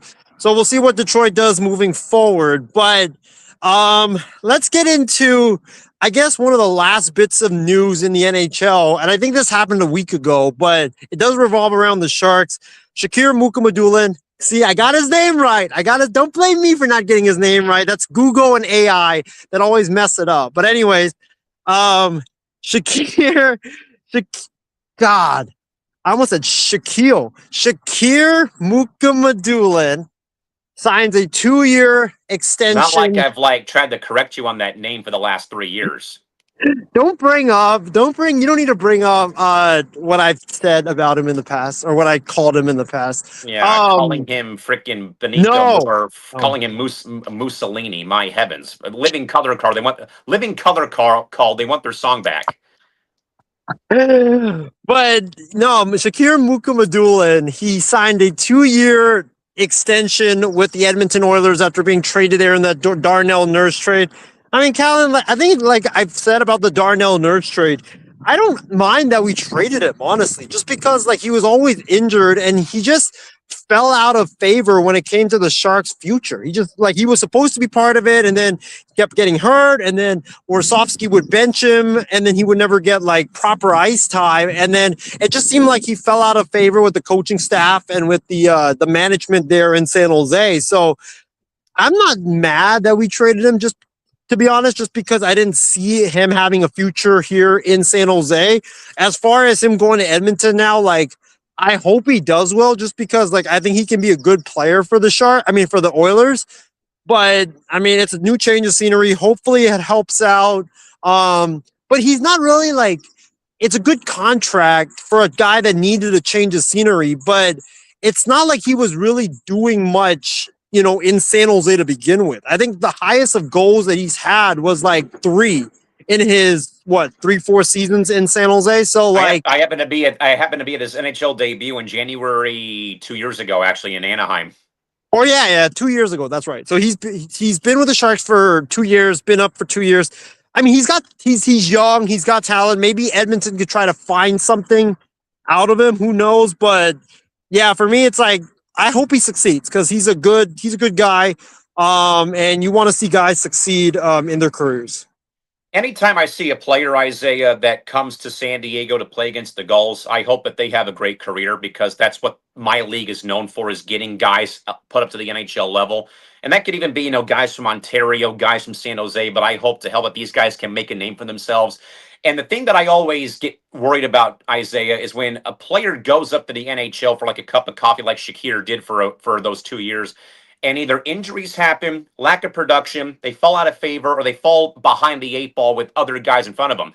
That was kind of the case, if I can make this comparison, with Owen Zellweger with Anaheim last postseason, that he was kind of behind Trouba and Gudas and Tyson Hines, and he kind of was the odd man out. That usually happens a lot. My only concern, though, is that when going to Edmonton, is that Bakersfield and Edmonton have a very weird, like, it's not a weird relationship, but the Oilers have really not. How can I phrase this? And this is from what I've heard from fans of the team from the Condors in Bakersfield, that the Oilers have kind of changed the culture of the franchise. And they're like the Gulls. They've been around for like 25, 30, 40, 50, 60 years. I mean, and this is like even like the minor stuff of like changing the color palette, changing the logo even a little bit, and what have you. But I recall, though, that a lot of times that Edmonton wouldn't really use their farm system to their full extent. And this, I think, kind of happened around the COVID season and stuff like that.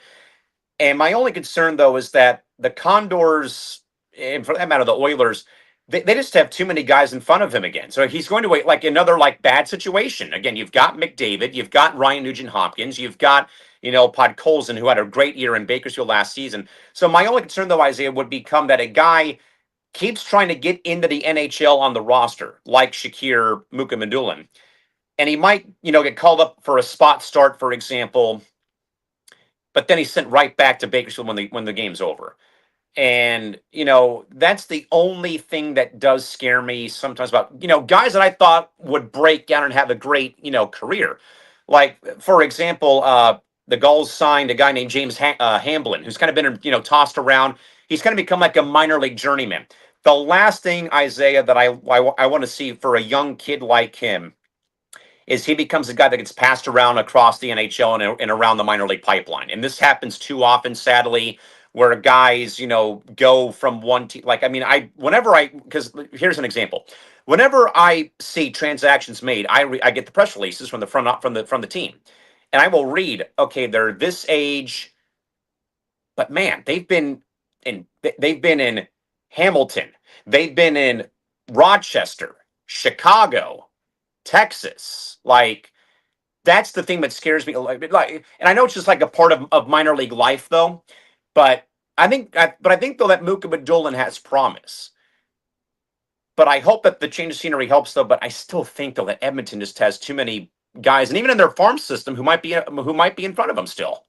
And the last thing I want to see happen is that he gets passed around, and then he's going to be winding up somewhere else by the end of the season.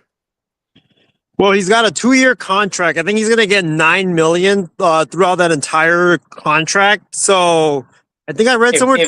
Okay. If that's a 2-way contract, then I feel good about it. But that's a 2-year one way, then he might be out of luck, because what that means, because I know you don't know this stuff still.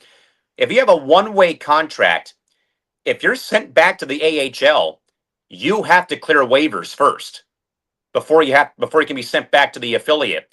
If you have a 2-way contract, you're free to move about the country between both teams. So that's the only part of that contract that would scare me.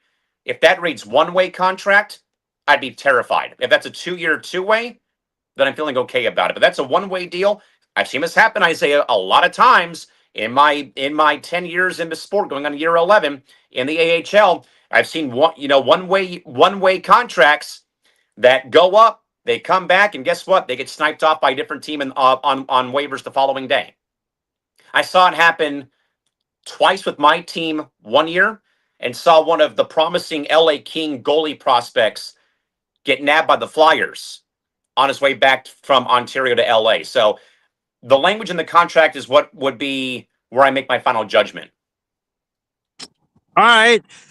Callan, some quick hitters to run by you before we get into the last around the NHL topic is, you did hear what I had to say in some of the topics that I was talking about. What is your thoughts on Macklin Celebrini willing to take a lesser or hometown discount to stay in San Jose?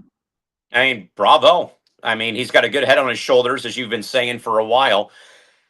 But more importantly, I think the last thing that the Sharks need to have happen is that a franchise icon like that would all of a sudden leave after 3 years and not really see this thing through. And by no means am I applauding the kid, but this is just, I think, with any player out there, again, from my perspective across the game. And I mean, at the end of the day, though, Isaiah, it wouldn't shock me, though, if they do, in fact, maybe backload that contract, maybe. I mean, it may be a hometown discount, but who's not to say that maybe at the back end it becomes a $20 million AAV or a $21 million AAV, where, I mean, you can thank the Ducks for resetting the marketplace when it comes to this whole thing for the $18 million AAV for Leo Carlson. Take notes, Leo. Well, no, I'm saying that we just reset the marketplace for every player to go make more than $18 million.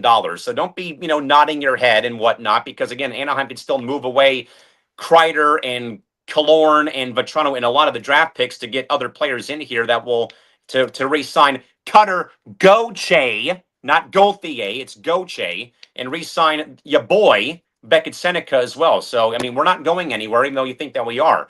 But but if it comes down to the point, though, if you take if you take less money, then sure, that's great and all.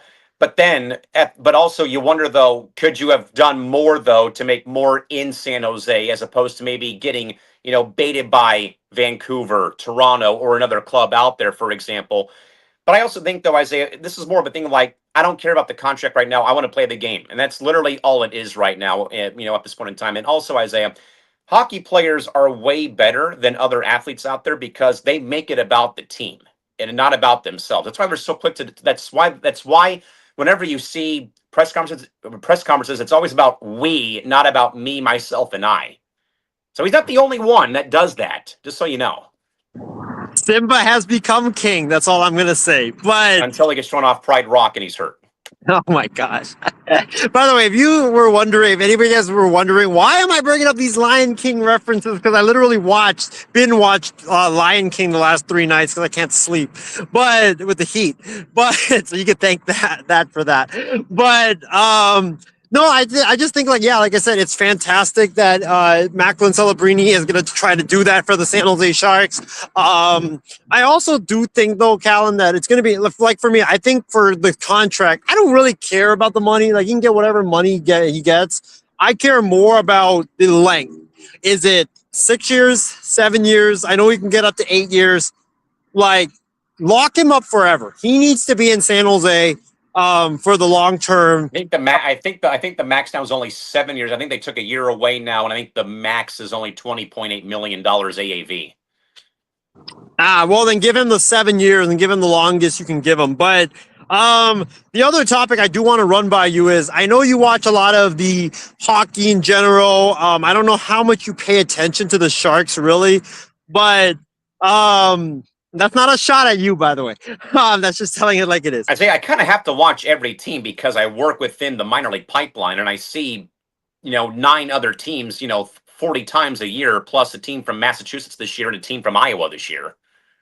Well, I was going to ask you about development camp, but I don't know if you actually watched it because you probably were paying more attention to what's going on in Anaheim, but I'm going to skip over that. But what Sharks player, you could say like young player, veteran, whatever, but what Sharks player do you think will take the biggest jump next season? It could be a veteran that will defy projections. It could be a veteran that had a down year that comes back. It could be a young player, a rookie. I mean, you could even say Macklin Celebrini if you want. That could double his goals. I wrote in, and I really liked him when he was playing with the Barracuda. Colin Graff, case closed. I mean, I think that he had so much upside when he played down with the Cuda over his time, and he kind of became like that first guy you call if you have an injury situation.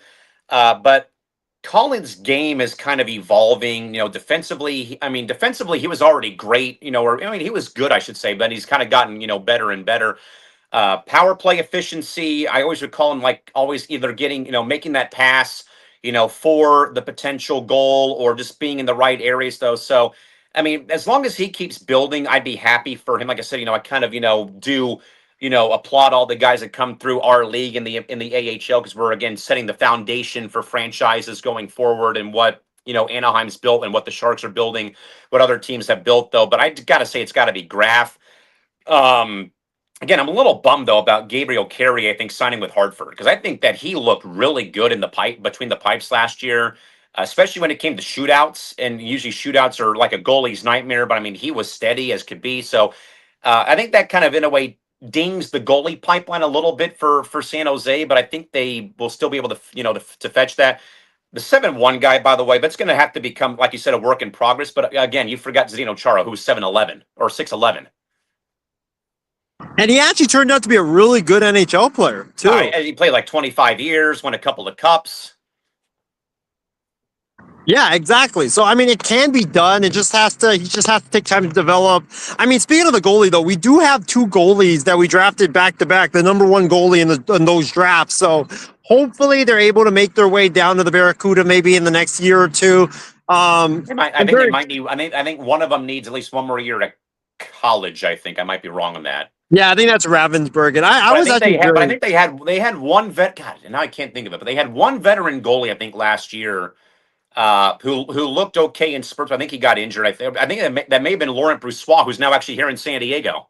I think they called him up for a game too. if I'm not Yeah, mistaken. and I also remember watching him. and also the Sharks did nab one of our guys from last season. You'll like him. His name's Roland McEwen. Really great defenseman, but he's been a long time minor league journeyman. He's been playing since 2009, and now he's just like playing across the AHL. So I mean, he'll be a good add to be a veteran leader for that defensive core in San Jose next season, which is ironic because San Diego opens up in San Jose the first 2 games of the year in San Jose to start the season. So that'll be, kind of cool. And both those games are 3 o'clock in the afternoon, which is a little weird. So, but yeah, I mean, I would probably say Colin Graff's gonna be the guy that I'll be watching. I mean, Mac's only gonna get better. But like I said, though, you need to have more than just him though being the guy to run the offense. I mean, yeah, 115 points is cool, Isaiah, but you got to have more production than just one guy running the offensive show. That's why I think Anaheim had a lot of success, believe it or not, was you didn't have anybody. You had, Leo got close, or Cutter was at 69 points, but like everybody else was like 69, 60, 65. They were close. That's the only thing that would scare me a bit, Isaiah, about where the Sharks are going next season is that now all of a sudden you got. I mean, yes, you might be right that now everyone's going to be zoning in on Macklin Celebrini, but the problem though is that if he has another year like this though, and nobody else is close to him in points, that for me makes the team too much of a one-trick pony. And it was actually funny because the Ducks trolled the Sharks, by the way, on their schedule release that they said that they were a one-man army last year. Well, speaking of other guys that could take the jump, I mean, Will Smith probably needs to. You're now entering year 3 in the NHL, so that's typically that could be a proverbial fork in the road. Like, okay, dude, you're at year 3. Let's go, pick it up. Let's go, yeah. I want to say Misa as well, just because I felt like he got comfortable down the stretch in the second half. He looked a lot better than he did in the first half. And then, like you said, with Colin Graff, I was impressed. I mean, I thought he was really good. I don't know if you've ever heard me talk about Colin Graff, Callan, but you probably have because I've met him on a couple occasions. But I liken him to Jimmy Butler, where it's like he was not really regarded that highly. He wasn't drafted. He was spent a lot of time in the minors, but he has that chip on his shoulder. He's got that competitive edge. He's really good on defense, and his offense just keeps getting better and better and better each and every year. So I was impressed by Graham. I really liked, and I see you pointing at me. So I love it because there's one other name that's in the pipeline that I think is going to be a very good piece in a couple of years. I think his name is Quentin Musty. Very, very solid top line centerman. He might be a good side piece to Mac in a couple of years. That kid is phenomenal. I mean, he had a lot of really broke out last season. I think he should have gotten some more votes for top prospect of the year last season. But I mean, there's still a lot of promise from what I've seen because I think that every game that San Diego played San Jose, it either went to OT or mainly went to a shootout. Actually, last season it seemed like we played the shootouts a lot last season. That I think both teams split last year, both or the 4 games that we played. So, yeah, he's another guy that I would keep an eye on too. If you're going to be watching both the Sharks and the CUDA, got to keep an eye on him as well. I think I was hearing during development camp that he actually might start with the big club. So who knows? If that happens, and then that would be well deserved because he was one of the better guys. One of the better guys in the pipeline that I saw come through last season for San Jose, without a doubt. Yeah, also I wanted to say Stenberg, but I don't want to put too much pressure on the rookie, given the fact that you can't, like I said though, you can't put too much pressure on the kids who just got drafted. And like I said though, again, Isaiah, with the new rules in place that if they don't make the NHL roster, they have to be sent back to junior or college hockey. So maybe one of them. I think Stenberg probably might be the one who makes it, but I think even then it might be before they reach 10 games and he might get sent back to junior or college still. So again, patience is of a virtue with these kids, my man. But it's going to be interesting and exciting to see what transpires in San Jose. Like I say, it's a lot of buzz are building here in the Bay Area. I think this is a topic, I guess, that you and I have probably butted heads about, but I don't know. You've probably heard my stance. I know I told you over the phone yesterday my stance on this, but how much pressure is on Ryan Warsofsky this upcoming season? Because I said there's immense pressure on him, given the fact that, hey, Mike Greer has already made it emphatically clear that the rebuild is over, that it's time to win now in San Jose, or at least get to the playoffs. That's our standard of winning. But so if Warsofsky and the Sharks get off to a bad start again, I could really see him being let go, Callan, given the fact that they haven't even extended his contract yet. He still has one. He has 1 year left. They haven't extended him. And if you watched Mike Greer's press conference, he didn't really give Ryan Warsofsky, it seemed like, a great vote of confidence. He just said, like, oh, yeah, he's going to be back. Like, that's it. Like, that wasn't, like, the best vote of confidence in a way. So how much pressure going into next season or this upcoming season is on Ryan Warsofsky? If Mike Greer is saying that it's come, you know what, Isaiah? I'm glad you brought this up. This is a very good comparison to the Samueli ownership who said the same thing about Joel Quenneville getting hired by the Ducks last season. It essentially became, if we don't make the playoffs, the GM's out of a job. This is literally copy-paste. If Mike Greer's demanding a playoff from this year, then this is going to be a hot seat year for Ryan Warsofsky. And, he's been, a great across the American League, got the team back to relevancy last year. But also, Isaiah, what I think we missed touching base on.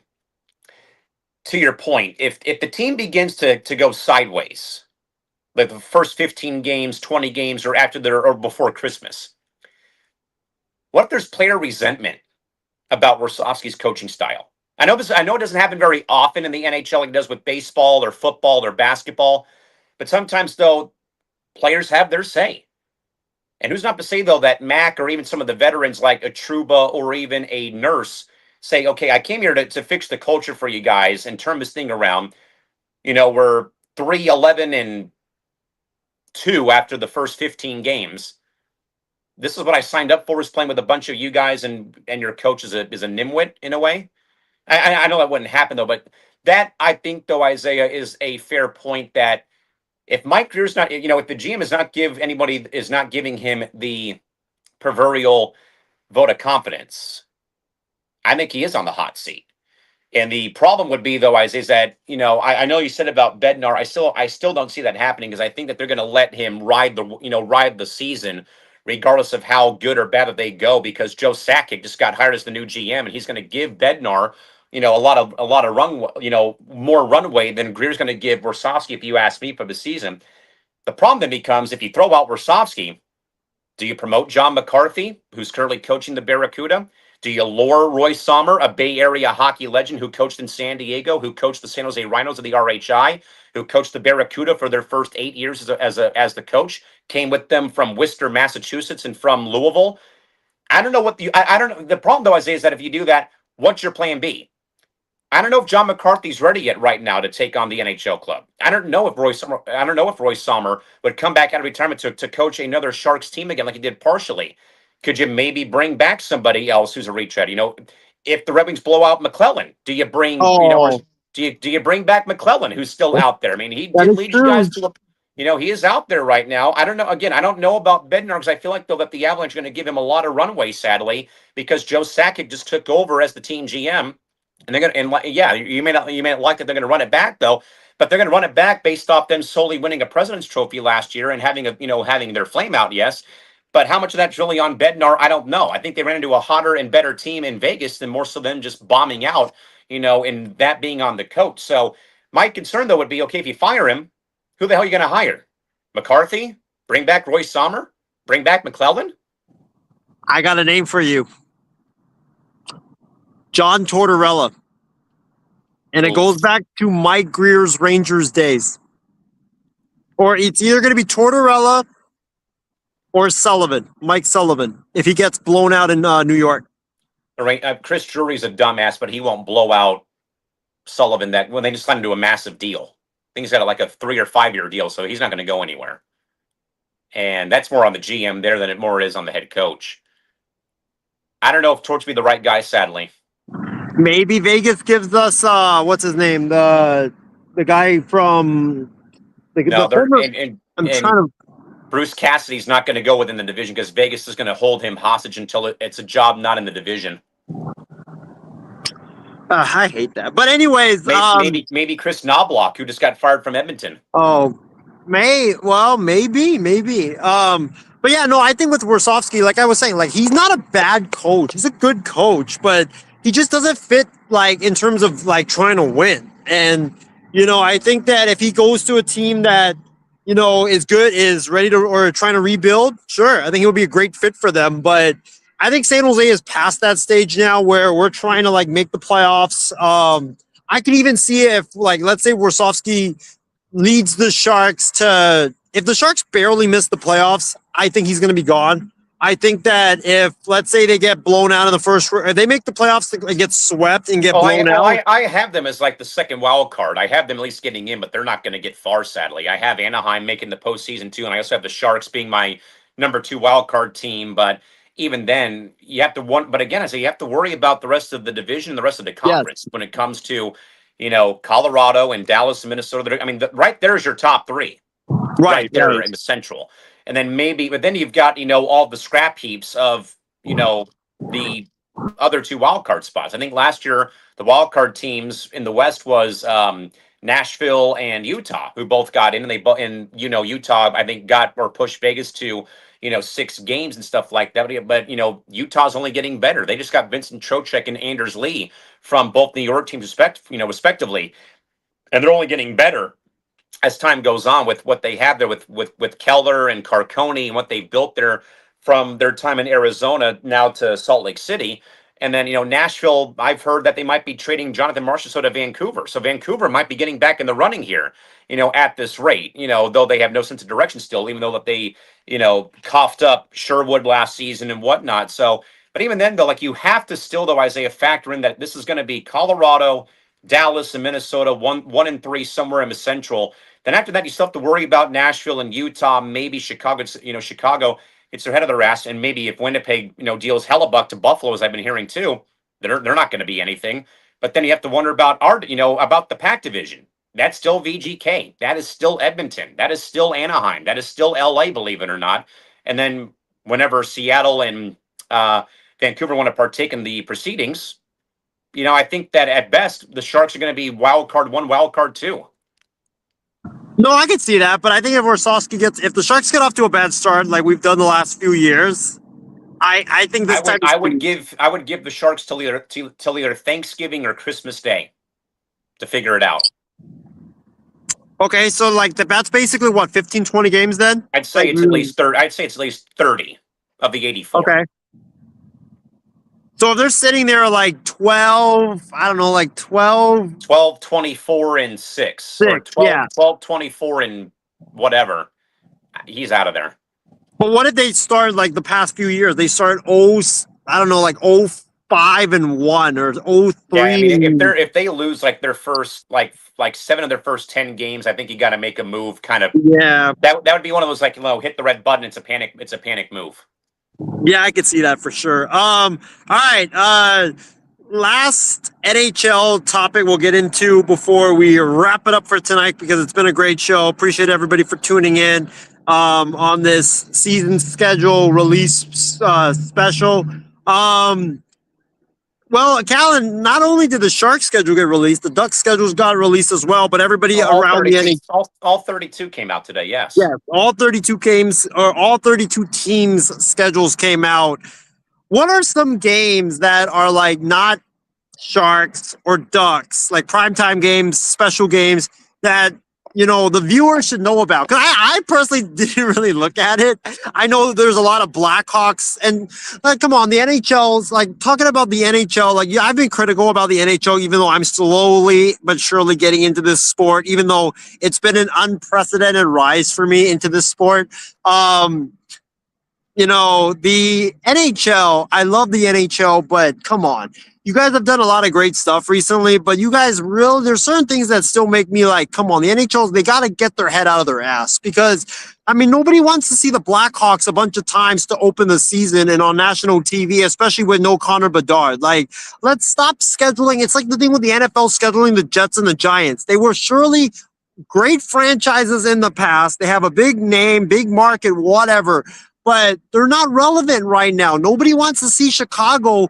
I don't know how many times it is to open the season. Like, nobody wants to see that, especially with no Connor Bedard. Like, so please do not put Chicago a lot to open the season. I know they already did. They're the third game. They're the second game of the triple header to open up the season.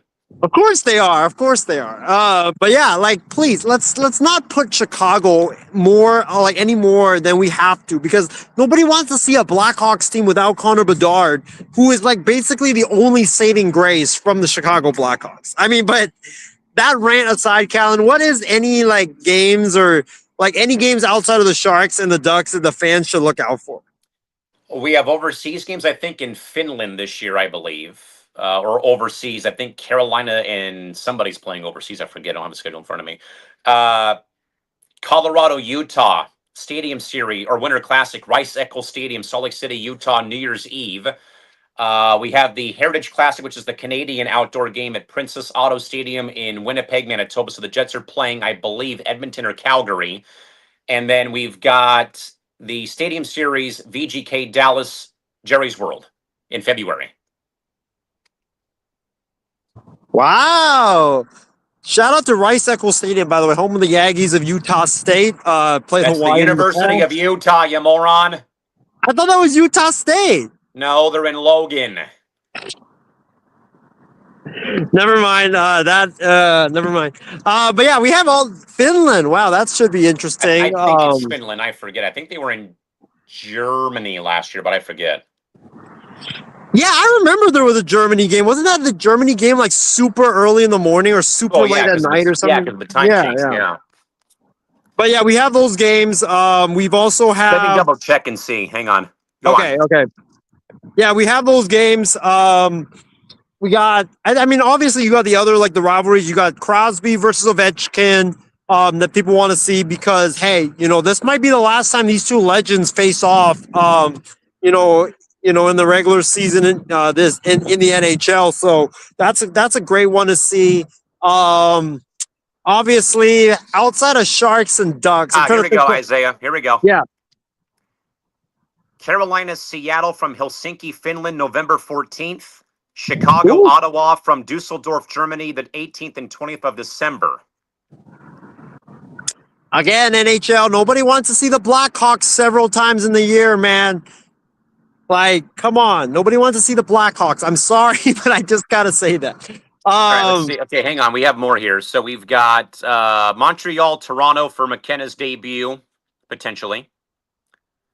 The 30th of September, Toronto and New York, the Islanders. Schaefer versus McKenna, number 1 versus number 1.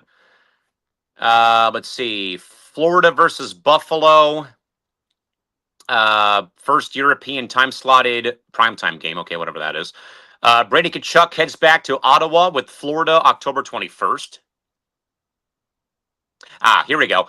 Montreal, Winnipeg in the Tim Hortons Heritage Classic game in Winnipeg. So that is going to be Montreal, Winnipeg at Princess Auto Stadium, home of the Winnipeg Blue Bombers of the CFL. Carolina, Seattle in Finland, the 12th and 14th of November. Chicago and Ottawa in Dusseldorf, Germany, the 18th and 20th of December. VGK, Carolina Cup Final rematch, the 21st of December. Colorado, Utah for the Winter Classic. New Year's Eve from Rice Eccles Stadium, home of the Utah Utes, not Utah State. Pittsburgh, Edmonton, January 3rd. Crosby versus McDavid. Stadium Series game, February 20th. VGK Dallas from AT&T Stadium. And then Sergei Bobrovsky's return back to Florida with Toronto, March the 6th. Wow, that's going to be interesting. I can't wait to see what reception he does get there. But yeah, I mean, oh yeah, for sure. Especially when he brought you guys a cup. But yeah, no, it's it'll be more hysterical when Brady Tkachuk gets booed in Ottawa when Florida goes there in early October. Oh my gosh. Did the ESPN like national TV games get released yet, or they haven't been released yet? They'll be out later. And also, small business news: the Ducks are leaving Victory Plus effective yesterday, along with the Texas Rangers after missed payments by the company. Saw that? Yes, I saw that. Ranger fans are pissed over that, by the way. More importantly, that puts a major wrench in the San Diego TV market for Ducks hockey with that happening. Callan, Stream East? Come on, man. Stream East? Stream East is no longer a thing. I think they're gonna they're pulling off they're gonna pull off a deal probably with the local Fox stations down here to get that figured out. Oh, that's perfect. Actually, I remember back in the day, like the Kings games, the Lakers games were always on like Fox Sports Network or Fox Sports West or whatever it was Yeah, called. but Like, now it's going to be on like yeah. your over-the-air like Fox affiliate station. Wow, that's gonna be actually great for to grow hockey down there in Southern California. But yeah, it's been a great show, everybody. Appreciate everybody for tuning in here to this podcast, the What the Teal Puck podcast. I'm glad that Callan, you did not go full-fledged, rip my throat out, troll my ass type of a thing today. And let me celebrate, Macklin Celebrini becoming the face of hockey. But Isaiah, he's not the only player who's been on the front of a video game cover, my man. Good heavens. well, let me ask you this last question. When are we going to a game this year? I mean, we got to make it Well, happen. it better be for that game in March, I think, because I can't make the game when they come around Thanksgiving because we have to play your affiliate that night in San Diego. That is true. Yeah, that's right. We are playing you guys. I looked at the Barracuda schedule. We got some really intriguing games coming up. Well, but Isaiah, in the AHL, you play your division all but 8 games on it because they cut down on travel. They don't want to have teams going back and forth to the East Coast. But yeah, no, I'm looking forward to that game in March. Well, but you know what? It might be better that we go in March just because we will know the stakes that are for that game. I mean, believe it or not, I'm already saving up money for playoff tickets, and I think we're in July right now. So I'm saving up money for playoff tickets at the moment. If we don't make the playoffs, Callan, I don't want a video from you trolling the crap out of me. We don't need you becoming Stephen A. Smith to the Sharks. Come on, bro. I mean, you do it to me all the time. But nah, yeah, it's been a great show. I guess one last little nugget I want to throw out there before we call it a night is shout out to the New York Islanders who are letting the fans design jersey ideas and they're going to choose the new jersey based on what the fans choose. So I know me and my guy James Gonzalez, we talked about that on the End of Sports Weekly last week, but that is one hell of an idea. Like a lot of the jerseys that a lot of the fans craft, honestly, if you look at social media, they're a lot better than what some of the companies throw out. So I will be very intrigued to see what the Islanders throw out. Maybe put a Statue of Liberty, maybe a little boat or something like that. The Statue of Liberty belongs to the Rangers because the Islanders aren't in New York City. That's right. I've already heard rumblings that the Ducks are going to do a green jersey like this for what they're calling the home. Well, there's a new thing like a Baseball City edition or City Connect coming up this year, and all the teams are going to be doing what they're calling the hometown remix. And I've heard that Anaheim's going to be wearing green for theirs. Okay. So when are these new City Connect jerseys going to come out then? They'll probably be out. I'd say I think they're taking pre-orders, and we don't even know the designs yet. But I've heard that they're probably coming out during the season in October. Wow. Okay. Looking forward to those. I've already seen all the colors. So Anaheim's wearing green, LA's wearing purple. I think for the purple and gold era Kings, and obviously the Sharks are wearing teal for the millionth time. Oh yeah. I love the teal jerseys.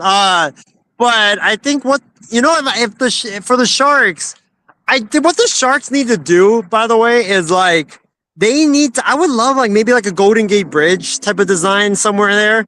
No, you know what they need to. You know what they need to bring back? The Cali. They have to ditch the Cali fins. I don't like when teams use the shoulder patch on the front of their uniform, and bring back the Silicon Valley computer chip design that they had a couple years ago. Those were sweet. Oh yeah, dude, they had those. That's right. Wait, was that the year with Bob Boner, right? I don't even know if I'm saying his name correctly. God damn. But that was a year they weren't that great though, right? A couple of years ago. Yeah, but I was all black jersey with a electric teal, and the sleeves had computer chip fragments on it, and I think the logo was blacked out too. All right, that'll be some cool looking sweet. I do not like that teams have used the shoulder patch on their uniforms, like San Jose, and even when Vegas did their reverse retros a couple years ago, those were hideous. Well, I mean, I do have a Cali Finn one, by the way. I got a Colin Graff one. It's not really that great, but yeah, no, for the Islanders, because whenever I see the Cali Fin, I think of the old SeaWorld San Diego logo. Oh my gosh. But yeah, about the Islanders, like, dude, I would love to see like some type of like maybe like a boat roaming around the island or roaming around the island, and then you've got like salmon swimming by with some. All you have to do is bring back the '96 era Gordon's Fisherman logo that everybody hated back 30 years ago. That was another one, by the way. All-Star Game is going to be heading to the Islanders' new arena. 4 nations this time around for that. It's going to be 3-on-3 Canada, Team USA, Finland, Sweden, and then a at-large world team as well for a 3-on-3 tournament over 2 days. I love it, man. The NHL does it so great, by the way, with the All-Star Game and, you know, all the All-Star festivities, not like baseball or the NBA. But yeah, I mean, Cal and do you have any final thoughts before we wrap this program up? It's been a fabulous show. So glad the schedule is out, and now I guess we can start planning some dates and times. Exactly. And now we can start planning. Yeah. Oh, Callan, before you give your final thoughts, I do want to say this to you. How about that D, my friend? Just kidding. But go ahead. Yeah, don't call the school next time to ask for a redo on the course. How about that?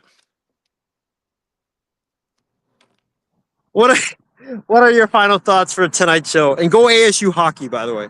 Yeah, no. No final thoughts for me, really. Just glad the schedule's out. Now I can look through it and see when to go, when time allows me to go. Yeah, I'm definitely going to be, definitely going to be looking forward to. I think, like I told you, I'm going to try to go to I'm going to try to knock out the remainder of the teams that that I haven't seen this year, like the Dallas Stars, the Carolina Hurricanes. I'm knocking out at least, hopefully, 2 of the 3 that I have to see left, and I would have seen every team in the NHL, including Atlanta, when they were still a franchise. The Atlanta Dream, baby. That's the WNBA team, you Nimrod.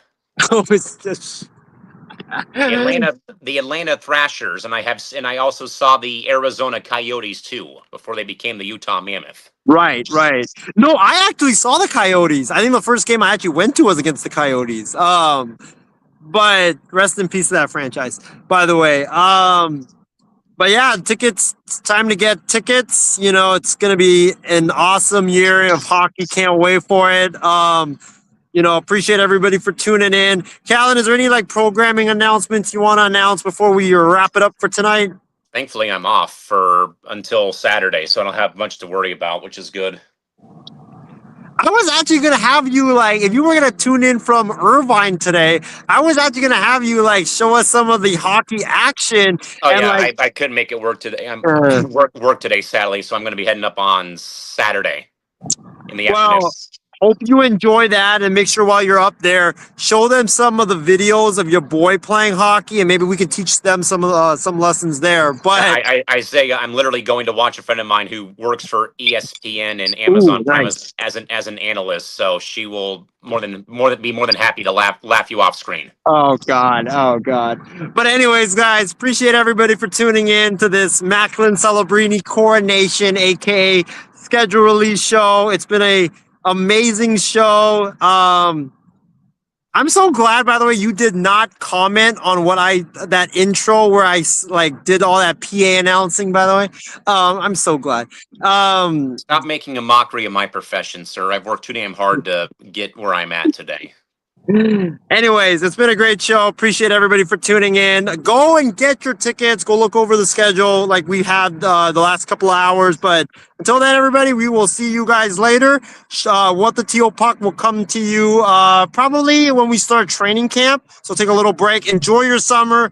We will see you guys when the ice world resumes in September. Have a good night, everybody.